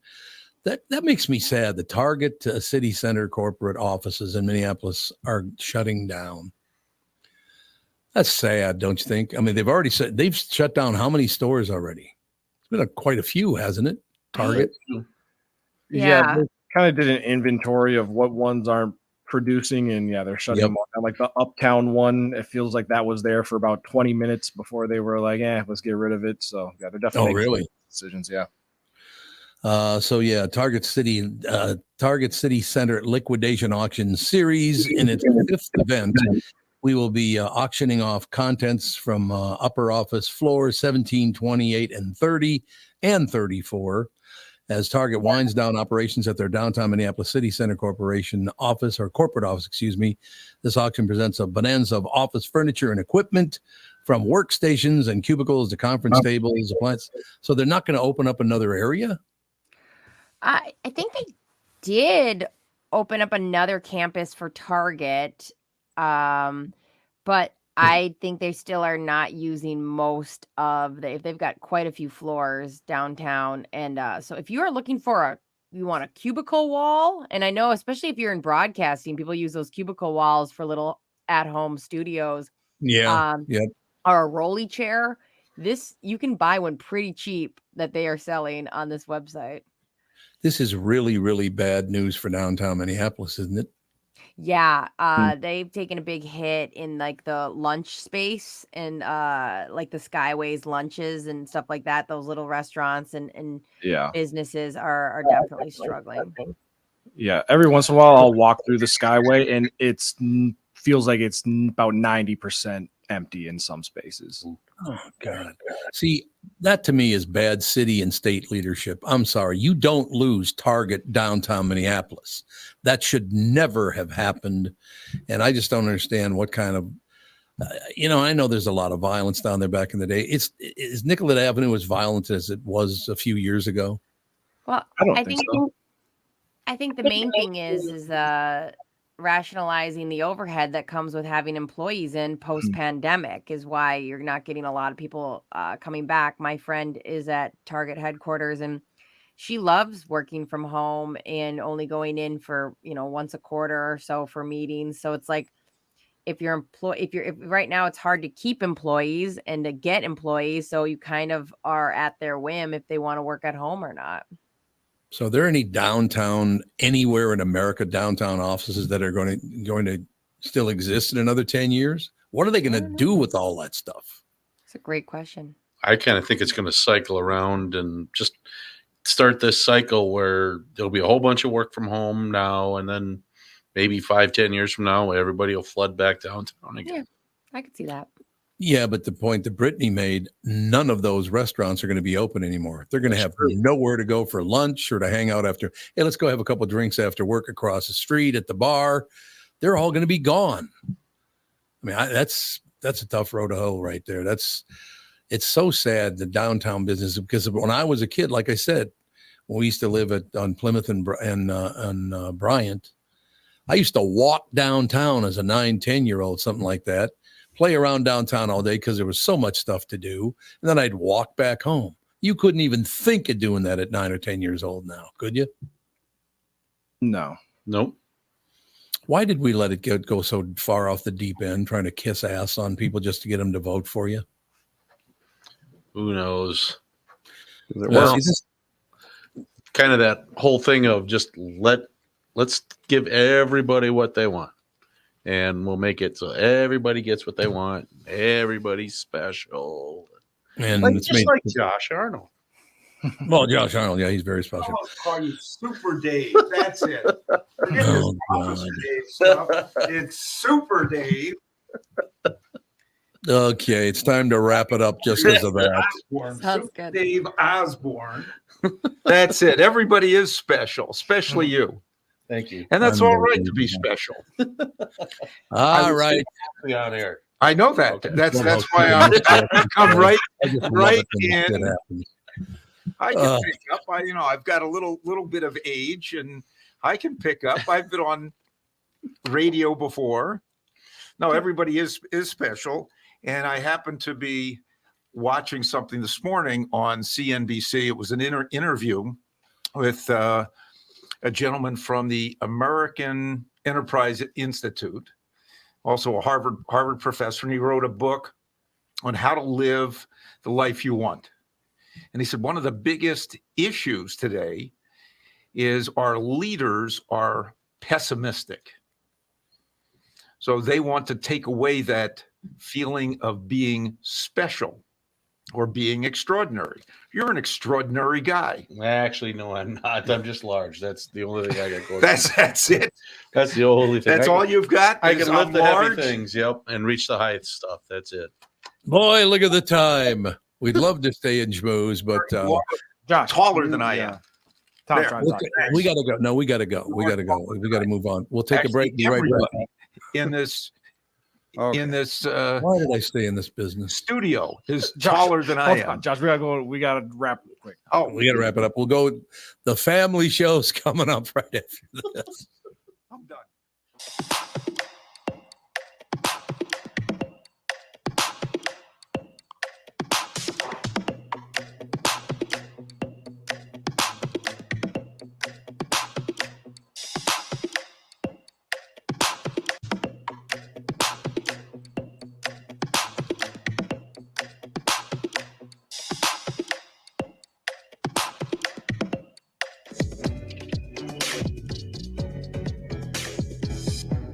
You know the song Kokomo? It's supposed to be off the Florida Keys, right? Hate to break your Beach Boys bubble, but that's a fictitious place they made up for the song. Fortunately for the rest of us, the Florida Keys island chain are as real as the taxes you have to pay in Minnesota if you're a resident. Now that's a reason to move south. In addition to Florida and all of Monroe County being beautiful, the Keys from Key Largo to Key West are even more beautiful. This is Tom Barnard, part-time Florida resident myself. And if you want a second house or a new retirement home or want to become a Floridian, may I suggest you contact Matt Carlson from One Key West Realty. Matt grew up in Litchfield. He's a super real estate agent when it comes to finding your tropical island space in the Keys. He lives there and here, and Matt knows what's best in Key West to buy for your second home in Florida. Matt teamed up with fellow Minnesotan from Sartell and Alexandria, Kristyn Eklund, who's one of the top mortgage brokers in the country from Coast to Coast Mortgage. She'll get you the financing you need to buy a home in Florida or in Minnesota. Matt's part of the Lake Sotheby's International Realty Group here in Minnesota, and Kristyn, his mortgage colleague, lives and works in the Keys, so they both know the Florida Keys' new and existing homes for sale and are Minnesotan through and through. Contact them by heading to onekeywest.com. That's onekeywest.com. Is that text you're sending so important that you missed your turn? Is that text you're sending so important that you ran the red light? Is that text you're sending so important you didn't see the ball coming onto the road or the child that followed? Hi, I'm Mike Bryant from Bradshaw and Bryant. When you take your eyes off the road for even 4 seconds, your vehicle travels 100 yards. That's the entire length of a football field. If you absolutely have to text, you need to pull off the road somewhere safe and do it from there. Texting and driving is against the law and can cause serious injury or even death to you and others. Now that is important. We hope you're never injured in a collision, but if you are, please contact us. Find Bradshaw and Bryant, personal injury attorneys at minnesotapersonalinjury.com. Going farther with Mike Bryant on your side, seeking justice for the injured. Bradshaw and Bryant. Why should your business bank with North American Banking Company? Here's Landon and Gavin Miller of D&B Plating. I've always been impressed with their speed of answers to our questions, and that has allowed us to expand and capitalize on opportunities in the market. North American Banking Company has never made us feel like a number. They've always treated us as a partner. For more information about North American Banking Company, go to nabankco.com or stop by any one of their Twin Cities locations. Member FDIC, Equal Housing Lender. The new Tom Barnard Show is proud to have partners like Bradshaw and Bryant, MyPillow, and North American Banking Company founder, chairman, and president, Mike Bilski. I've advertised on Tom's show for years, and the reason is simple. My business is recognized because of the ads, and that recognition has created growth. What business doesn't want to grow? I highly recommend the Tom Barnard Morning Show for your advertising. Grow results for your business by partnering with the Tom Barnard Show. Visit tombarnardshow.com, keyword partner. Tom Barnard is back. Every weekday, you'll hear Tommy B, Brittany Arneson. Yes, that Brittany Arneson. Along with Tom's pals, Kent Herbeck on Fridays, Bob Sansevier, Mike Stretch Gelfand, Tim Lammers, and from Channel 5 Eyewitness News, Chris Eggert and Kristyn Burtt on entertainment and pop culture. It's Tom and the crew with opinions on news, opinions on life, opinions on entertainment, and of course, opinions on other people's stupid opinions. The Tom Barnard Show is a podcast, so you can listen when you want to listen. In the car, on the way to or from work, at home, on the job site, or wherever you need your Tommy B Show fix. Hear the show on the Tom Barnard Show app in your app store, as a podcast on Spotify, Apple, or wherever you get your podcasts, or see it on YouTube on the Tom Barnard Show channel. Here we go.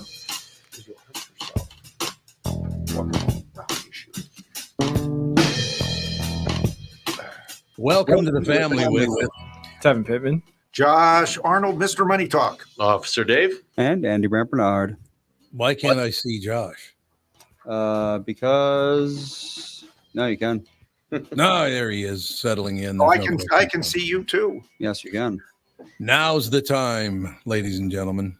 No, Tevin disappeared. Where the hell did Tevin go now? He's adjusting Josh's camera. Just adjusted Josh's camera a little bit. Oh, he had to adjust his camera. Framed up. All right, so where would you like to start? Because I just I read that story again about. Did you? Obviously, it's on every 5 minutes, so you have seen the young guy jump over the judge's bench and attack her and try to kill her. Have you seen that video?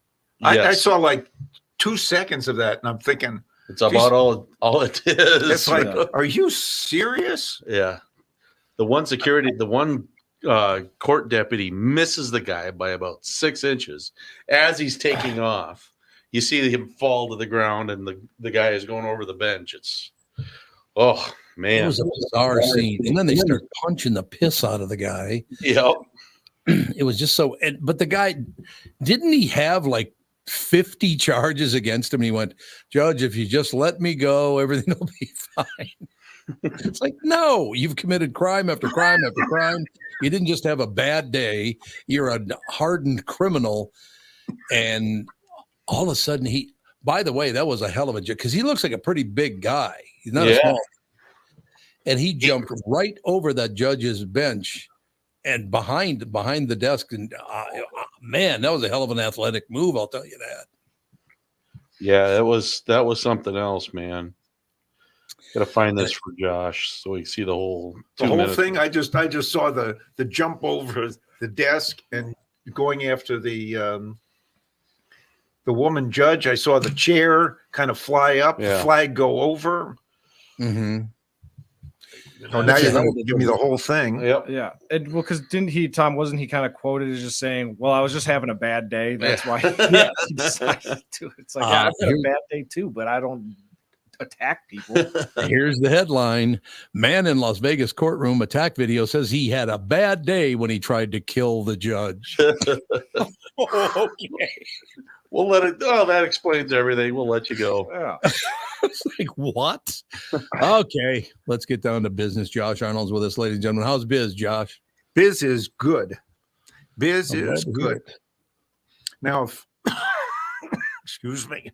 Biz is good, but if somebody were to watch what has been going on in the stock market this week, particularly after the last 8 weeks of the stock market, the S&P moving up, this past week has been very difficult with the exception of today.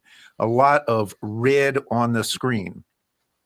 Now, one of the things that I had talked about on this program and other programs and shared with my clients is after a very strong run, particularly at the end of the year, when the calendar flips to 2024, do expect some selling and a little bit of a market pullback as investors, large and small, take some profits, and particularly in non-retirement accounts, take those profits and so they can push off any tax payments until 2025.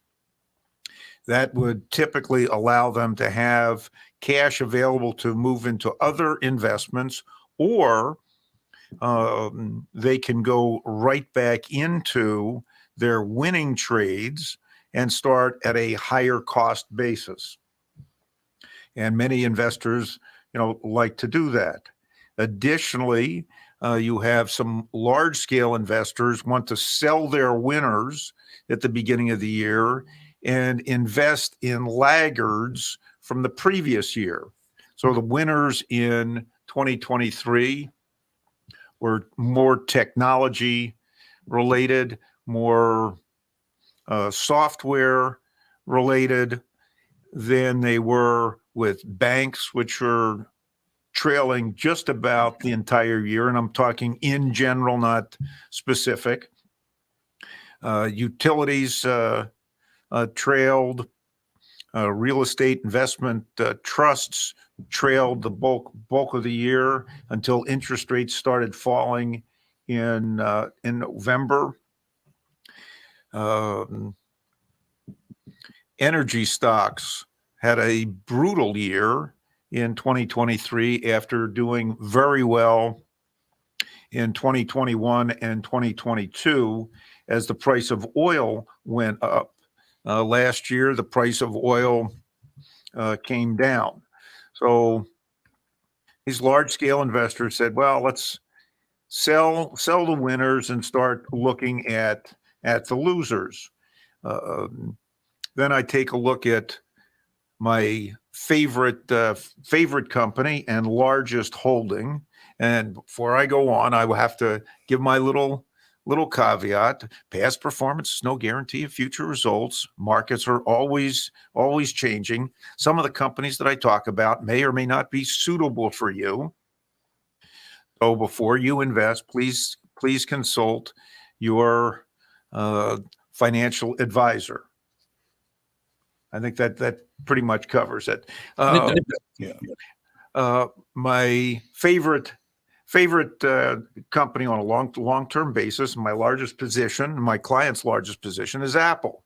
Apple faced this week, actually right off the bat on Tuesday, a downgrade from essentially buy to underweight or buy to sell from Barclays, and the analyst said Apple's not going to be selling as many iPhones as we had thought. Their services business is not going to grow at a rate better than 10%.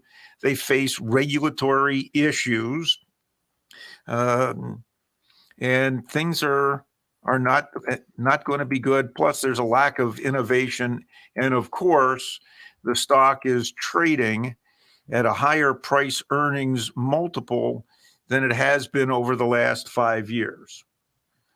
And Apple had a good year in 2023. It was up 48% for the year. And the stock sold off hard on Tuesday. There was a little bit more selling on Wednesday, and we had another downgrade, more a price target downgrade than anything else, from a price target of 220 to 205 by Piper Sandler on many of the same issues that came before from the Barclays report, though the Piper analyst said later in the year 2024 could see an uptick in Apple shares. There are just a few people who have come out reiterating their buy or overweight targets on Apple. Some of those came today. I still maintain my price target of $250 a share on Apple. And the downgrades on Apple and the reasons for the downgrade in terms of slowing iPhone sales or slowing demand, difficulties with regulators, these are all issues that existed in 2023, we'll say a week ago, 2 weeks ago, 3 weeks ago, 4 weeks ago. So I kind of say, why are you guys waiting to downgrade the stock until till the new year? Unless, of course, you found something new in Apple's business or business plans, and nope, not there. At least in my view. Tevin. Could some of because right now a lot of people, especially with New Year's resolutions, are saying I spend too much time on my phone. They're cutting back on social media usage. So could some of that have an effect on projected sales if people aren't using their phones as less? Maybe it's less wear and tear, or they're just not. No, I really don't see that. I mean, if you're going to be cutting back on social media, I'm not sure how long that's going to. How long is going to last? How long is that's going to last? Half a day. I just have to look at my granddaughters and their use of social media. Yeah.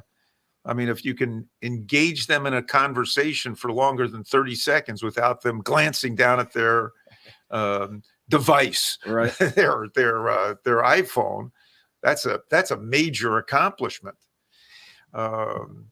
So I don't see that. I mean, I look and say there are over 2 billion people worldwide that own an Apple device of some kind. I estimate that 1.5 billion of those 2 billion own an iPhone of some vintage. So just in looking, and people are going to replace their phone every 4 to 5 years now. On balance. Yeah. So I just do some simple math. Apple is going to continue selling phones. Are they going to have the growth rate in the future in terms of selling phones that has been in the past? Probably not. Mm-hmm. But you're going to see the price of those phones increase a little bit, unless there are currency issues, and that could always affect Apple, as it could most international companies that deal with currencies. And it doesn't matter whether it's Pepsi-Cola, Coca-Cola, 3M, IBM, Microsoft, Google, or any other global brand. So people are going to replace that. When you replace your phone, you're going to update some of your little applications. So Apple could make some money on additional services. And there's always the chance that Apple later this year starts really talking about generative artificial intelligence and how that can apply. And so I think that Apple is more, we'll call it a consumer staple. Yeah. With some growth characteristics. When somebody says Apple's trading at a PE multiple of 29 or 30, and that's higher than it has been in the past, and and relative to its growth rate, that's the stock is too expensive. And I say, well, I look at a lot of other companies that have very high PEs that I don't hear any of the analysts running down, such as McDonald's, Pepsi-Cola, Coca-Cola, which are considered staples that people, even if the economy slows down, people are going to go and use their products. Now, somebody would also say, well, Apple's product costs a lot more than going out and getting get a burger, burger, French fries, and a Coke. And I say, have you seen the prices at McDonald's now? No, that's inflationary. But I still see some positives with Apple. Is Apple stock going to be up 48% in 2024? Probably not. Is it going to have a good return? Probably, because it's just a steady business. Yeah. There are going to be other companies that are going to grow that fast. Apple may not be one of them. But I do see, just broadly speaking and looking at stocks in general, this week has been difficult unless you are one of the laggards. And I think the next few weeks until earnings start, and earnings will start the end of next week as bank earnings start coming in. And there are a lot of strategists who are saying, got to own banks because if interest rates come down, banks will make some money. And I said, well, geez, you guys said a year ago that when interest rates are going up, got to buy banks. I'm like, I'm not a bank investor, so you can take my words for what they are. I tend to. That's one of the many areas that I avoid in investing. But banks, with interest rates going up, and banks are sitting on a lot of, we'll say, paper. Either loans that they bought, government bonds that they bought. As interest rates go up, bond values go down, and that hurt banks' balance sheets. And you could see that last April, when banks, and particularly regional banks, had a lot of difficulty, and 3 large regionals went out of business. That did help the super banks. But regionals overall went down. Now, if in fact interest rates do start coming down, the bank's bond portfolios are going to rise in value. But banks, will be out buying bonds at lower interest rates. Banks are also not lending as much as they once were, due to some government regulation. So to me, that's an area that I don't want to invest in. Now, speaking of strategists, the overall group of strategists this year that I have read has not been bullish. They've been talking, as they did a year ago, they're suggesting overweight bonds because interest rates are going to come down. And as we said, if interest rates come down, bond values go up. And they feel that interest rates are going to come down because we could be going into a recession, and the Fed will be forced to cut interest rates. They also said keep stock exposure lower, bond exposure higher. Well, similar to what they recommended a year ago. And I'd say, and how did that work out? Not real well. Bond prices or the bond index funds were down 1% to 2% last year. Stock prices measured by the S&P 500 were up 24.2%. So that is not so good. Josh Arnold Investment Consultants' proprietary client portfolio, which is real money, was up significantly more than the S&P last year. So we had a good year. My clients had a good year. That's not going to happen all the time, but because 2022 was not a good year.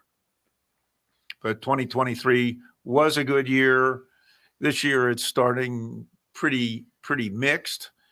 And I continue to recommend companies like Apple and Amazon.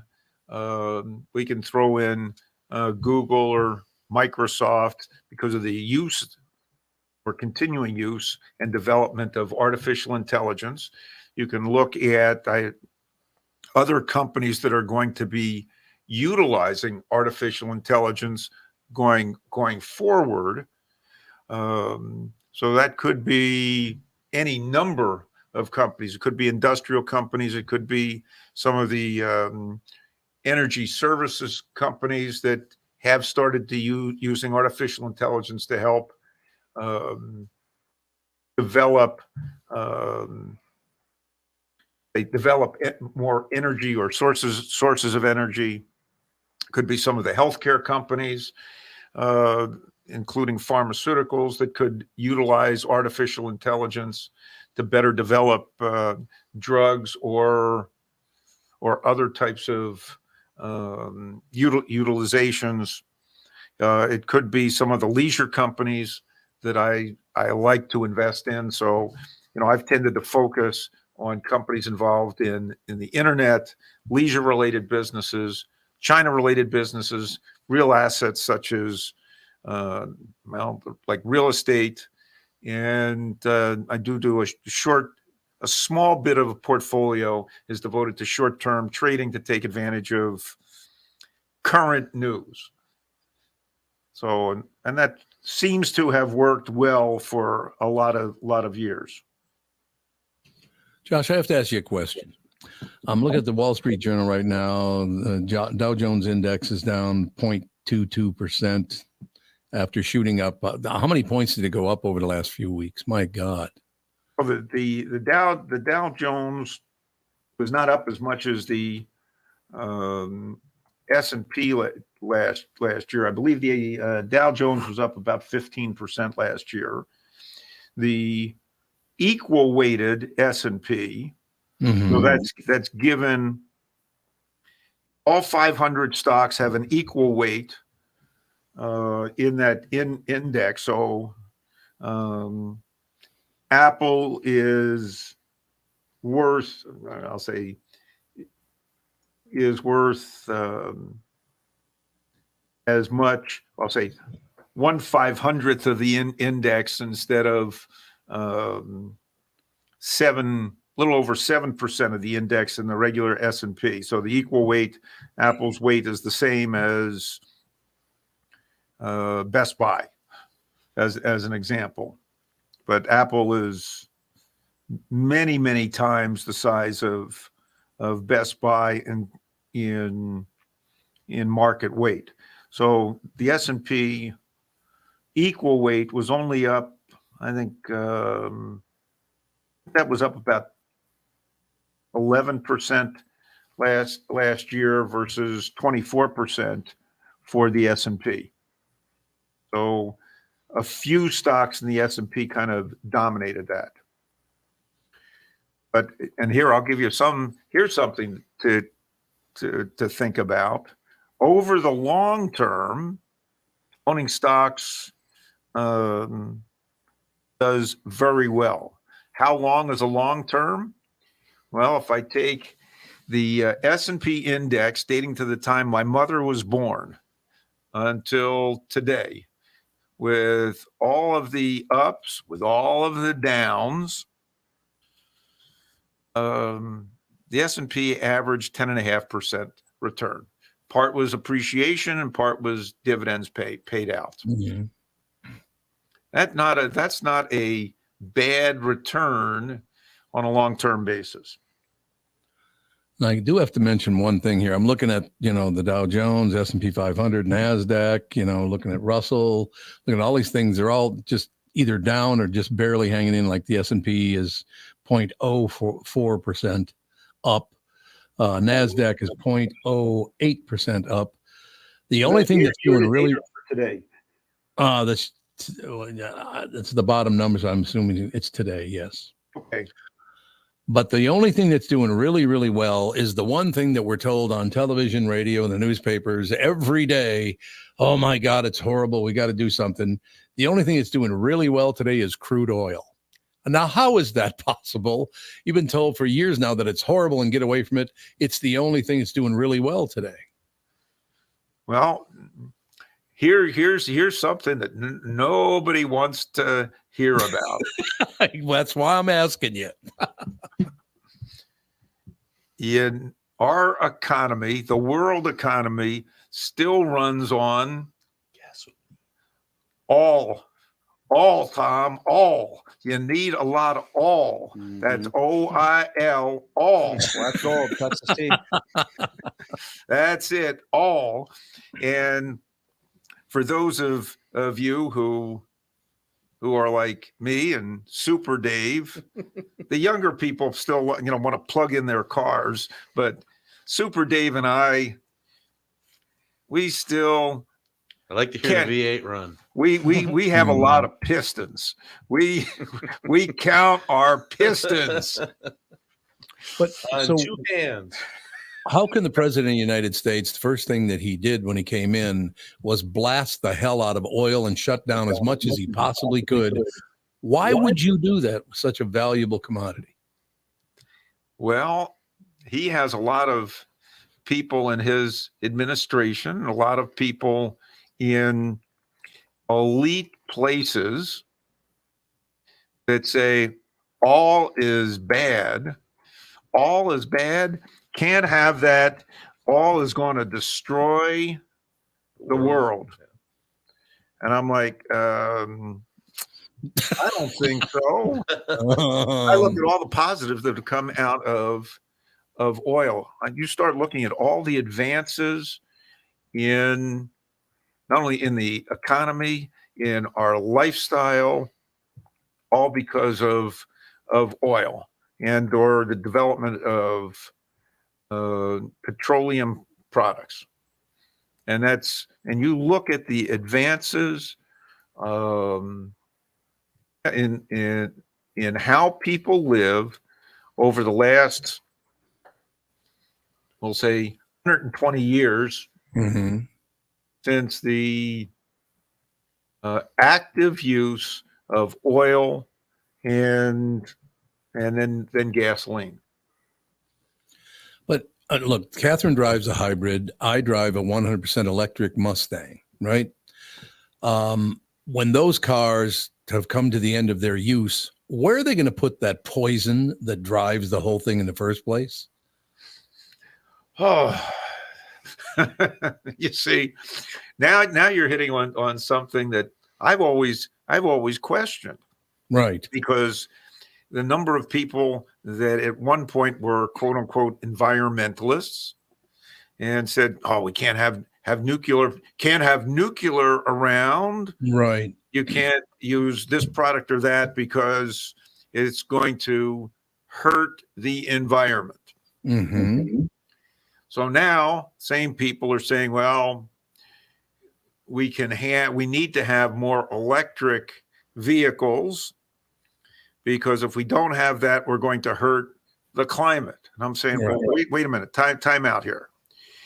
Have you seen a drilling rig and how they operate and their effect on, I'll say, on the environment? And then you start taking a look at mining for all these minerals that you need to produce batteries. Now, once you've produced these batteries with all these minerals that are coming from all over the world. Mostly from Africa, though. Well, you've got Africa, you have China, you have Indonesia, you have Peru. There was a pretty significant rare earth metals find here in the United States. Right. You have some of the same people. You have a huge, and I say huge, we put HUUGG Okay. Amount of copper and nickel in Minnesota. But nobody wants to go and develop that because it'll hurt the environment of Minnesota. Well, if you want to produce and have all these electric vehicles, you're going to need all that stuff and to recycle. I'll say the battery from your electric Mustang. That's going to take an awful lot of energy, and not all of that battery is recyclable. Right. And that has been true with even the little battery. Well, I take that back. I have a pretty big battery in my my M5, which takes up about half the space of my trunk. But those, I just look at all the junkyards that used to. I'll say when I moved to Minnesota, there were an awful lot of junkyards that were down on Washington Avenue. Mm-hmm. Okay, and when those junkyards disappeared, they had to do an awful lot of remediation because of all the batteries that used to be stored there that couldn't be, quote unquote, recycled. So I have, I don't think any of the people who push for these electric vehicles even think about what you're going to do with those batteries. And I'll go a little further. The same is true not only for use of batteries. People want wind and solar. Those solar panels, I think, have got to be replaced every 7 years. What are you going to do with those? What are you going to do with all the windmills that they're made of fiberglass? Where are you going to put all those blades as those things get? And they're massive. They are, yeah. Yep. I mean, that's. I don't think you can reuse fiberglass in any way, shape, or form. No, not once it's formed. So, in the electric vehicle battery, is it cadmium? Is that the one that's the poison? What's the poison ingredient that goes in? It's very poisonous. Well, cadmium is definitely not a good one. Yeah. But from what I understand, what are they going to do with all it? Let's say it is cadmium. I don't know if it is or not, but let's just say it is. When they have to bury all that, because the only way they can get rid of it is to bury it, correct? That one I have no clue whatsoever.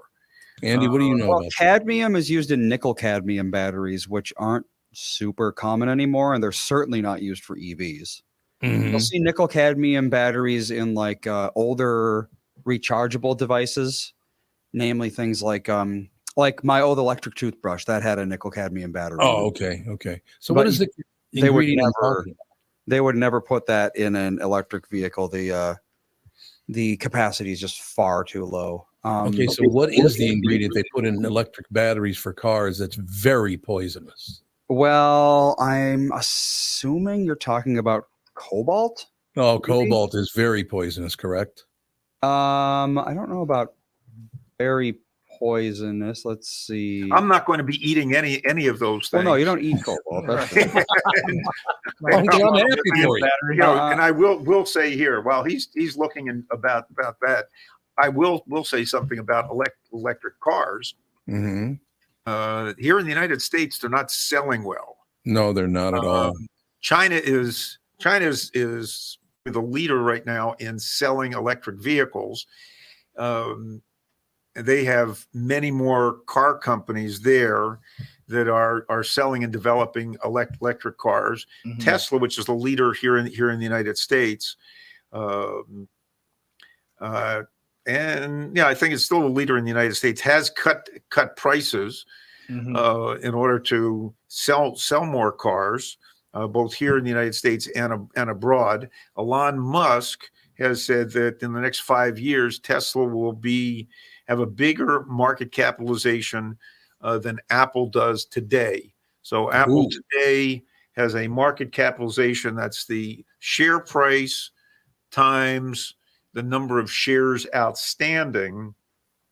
Apple is just under 3 trillion. That's 3 with a T in terms of valuation. Microsoft is just slightly behind that, and then Amazon is the next one behind that.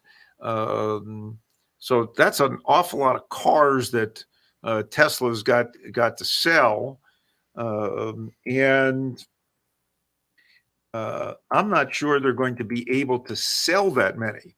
Now, in China, one of the reasons that they're selling as many electric cars is they don't have as much oil there or availability in oil and gasoline. They do have a lot of coal. That's a bad word. Oh yeah, Coal. They still use that to charge the batteries. Yes, they do. That's why I'm saying we can't have coal because we need coal to power up all the electric plants. Yep. To charge all the batteries. Electric Mustangs, Tom. Yeah, exactly. And of course, you do remember a candidate for president back in 2016. Well, she was campaigning in West Virginia. She told all the coal miners that you're going to have to find another line of work because we can't be using coal. Coal is bad stuff. Bad for the environment. Sure, that went over well with everybody. I'm not sure that she won in West Virginia. Now, I'm not one of those people who wants to go down. I've been in a coal mine. Do not want to go underground in a coal mine. No, and that was just for a tour of a coal mine. Don't want to be underground. No. And if somebody wants to go visit a mine, underground mine, you can take a drive up to the Tower Sudan mine, and I think they still have tours where you go down about a half mile in an elevator. Nope. And I'm out. A half mile underground. I don't even care if it wasn't like if you could just be a random arcade that somebody built I'm not going a half mile underground. No, John. No. Big John. Yeah, there you go. That's a good. That's I can understand that. Yep. No, it's no. There's not something I want to do, but the other things that'll power up power plants to use, and again, people don't want to talk about that, but there's not only coal-fired plants, you have natural gas-fired plants. Don't want to use natural gas, even though natural gas is cheap. And there's an abundance of that here in the United States. And we've actually been shipping natural gas has turned to liquid. Liquid natural gas is shipped.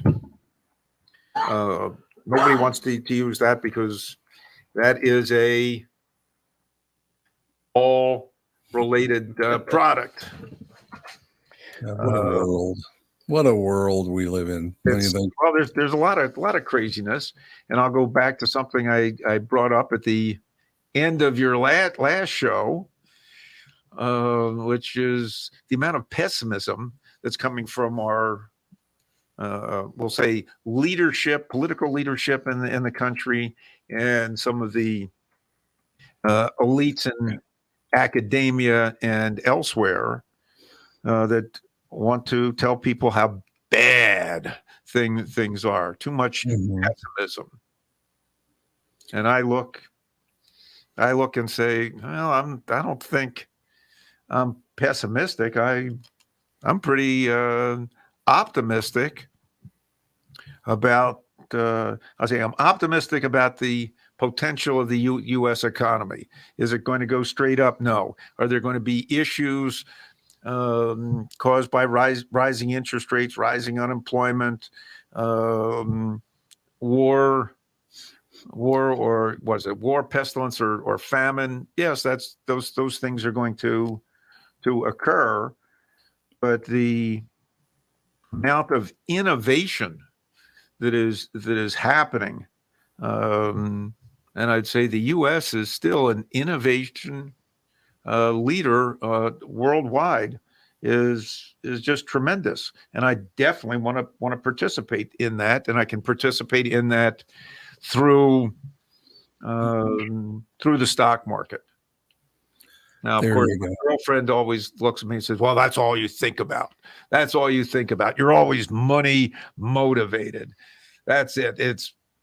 That's the first thing on your mind." And I said, "No, that's not the first thing on my mind, dear. But ooh, there you go. But maybe it's the third or fourth. But it is up there, and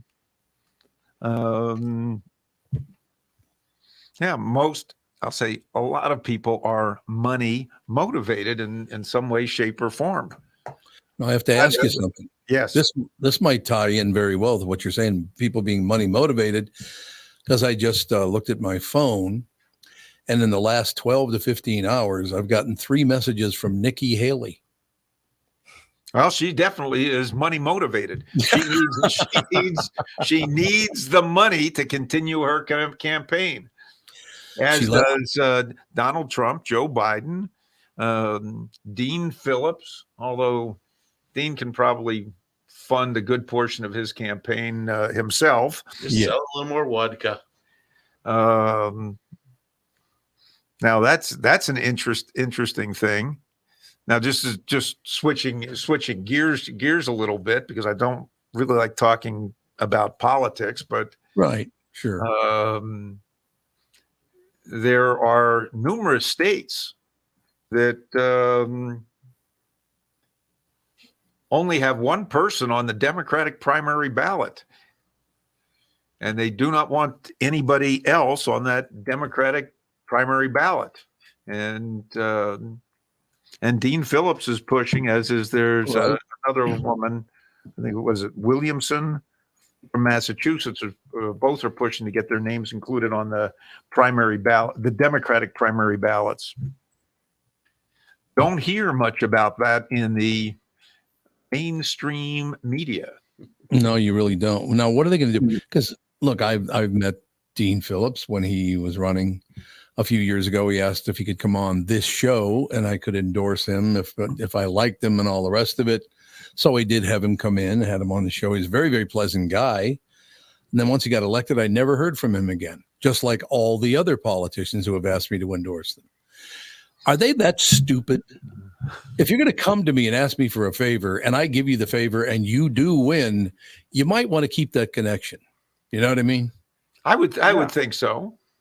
Why are these people that dim-witted to realize, well, I already used that guy, so I'll just move on to the next one? That's not a good policy. No. Once you start treating people as a tool to get what you want, then you're going to start losing a lot of favor with the people that helped you get to where you're at. Because nobody does it by themselves. You have to rely on the community around you, and you can't forget that once you get to the top. Speaking of relying on the community around us, we have Tire Carver on the phone with some insights about EV battery recycling. We would like to learn about that. Yes. About all battery recycling, both nickel metal hydride and lithium polymer. I can't remember off the top of my head the name of the company, but it's in Indiana, and they have got a running recycling plant that the batteries go in, and what comes out is 97% reusable. They separate the rare earth metals, they separate the plastics, the metals, and separate it all out to be reused. And it's supposed to be end of this year or early 25 that they will have a production facility built to start remaking batteries from recycled batteries. That is going to be a huge business in the coming years. Yeah. Is it absolutely massive? But the recycling end of the batteries is in process, shouldn't say in process, is now happening. So batteries aren't going to go into junkyards or landfills just to sit and rot. They're getting separated out and they will be recycled. So good to know. Yep. Yeah, and lithium is actually fairly easy to recycle because it's got a very low melting point for a metal. So that helps too. Nickel, But not yeah, so much. It's getting the cobalt and the gold and the platinum. Got to separate them all out. The really rare earth stuff out and be able to reuse it.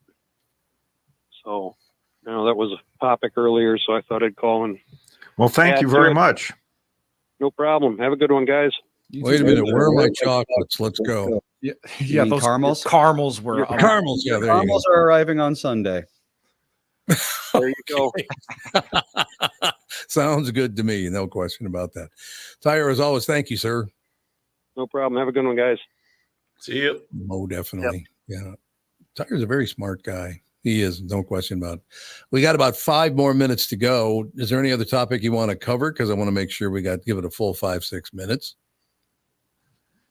Oh, I'll give you a topic. We always can have a right topic. here. Okay. We had a jobs number that came out today. That's correct. I'm looking at it right now. As a matter of fact, I'm glad you brought it up. We're looking at the jobs number. And the jobs number came in better than expected.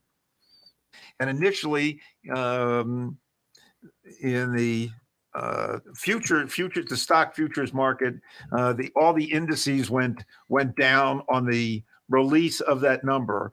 The number came in at 216,000 jobs for the month of December that were created. It was only the estimate was only at 170,000 jobs.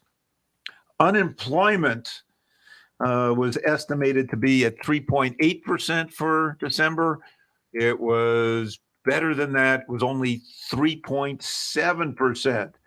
So when those numbers came out, the stock indices went down, the bond indices went down, yields went up because the fear of the Fed came back. The Fed is not going to be cutting interest rates.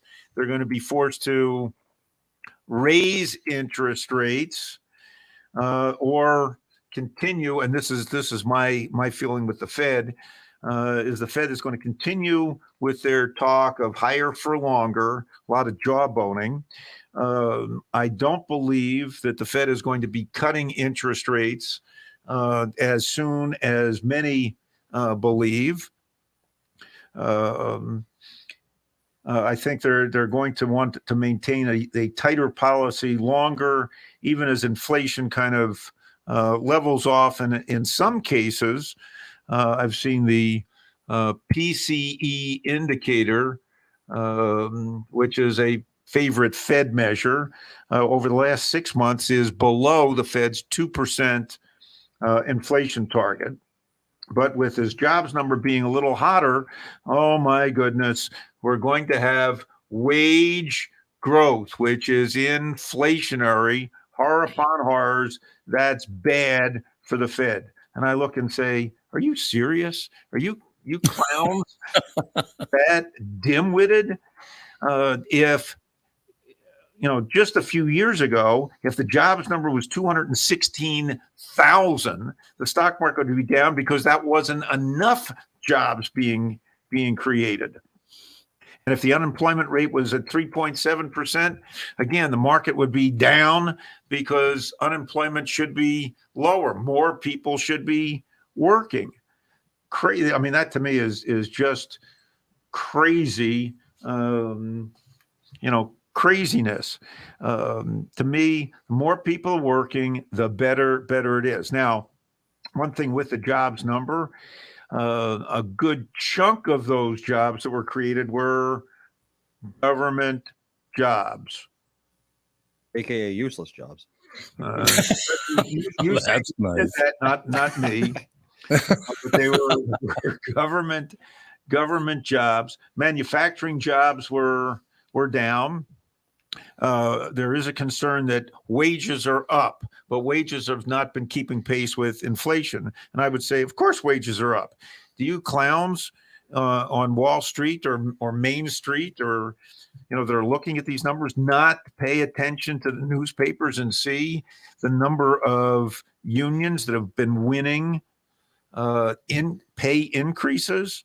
And we're not just talking about the government workers unions getting pay increases. We're talking, manufacturing workers unions getting raises, construction workers unions getting raises. That's not going to go away. At the same time, prices for housing are going to level or have been leveling off, but I think you're going to start seeing them come down because I hope so. While there's a shortage of houses, there is an abundance now of apartments. Apartments and condos. They can't stop building them everywhere.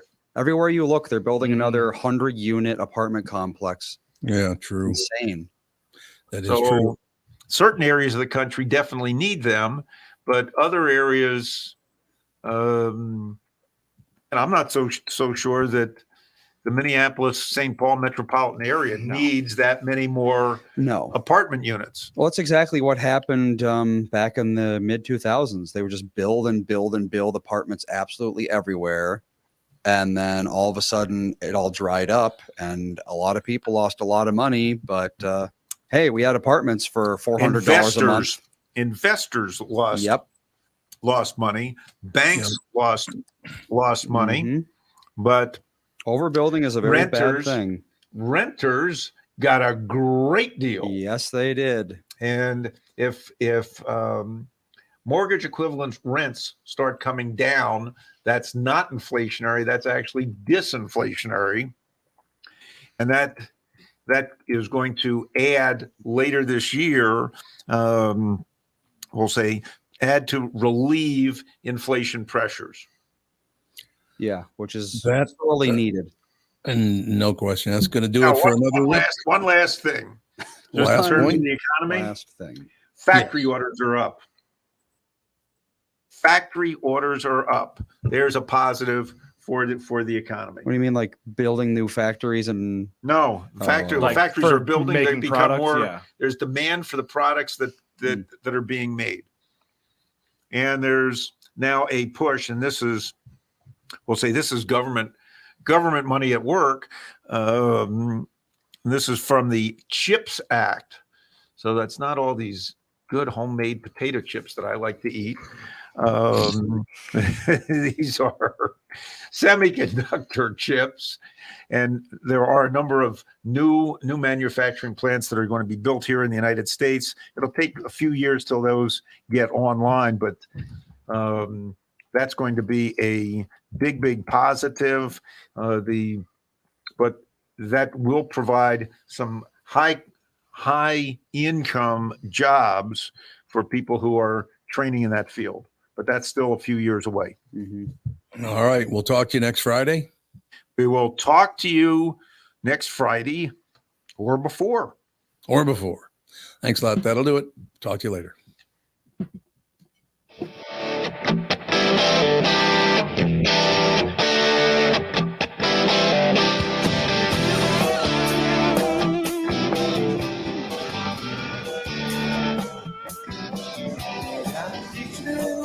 Reminds me of this one was before.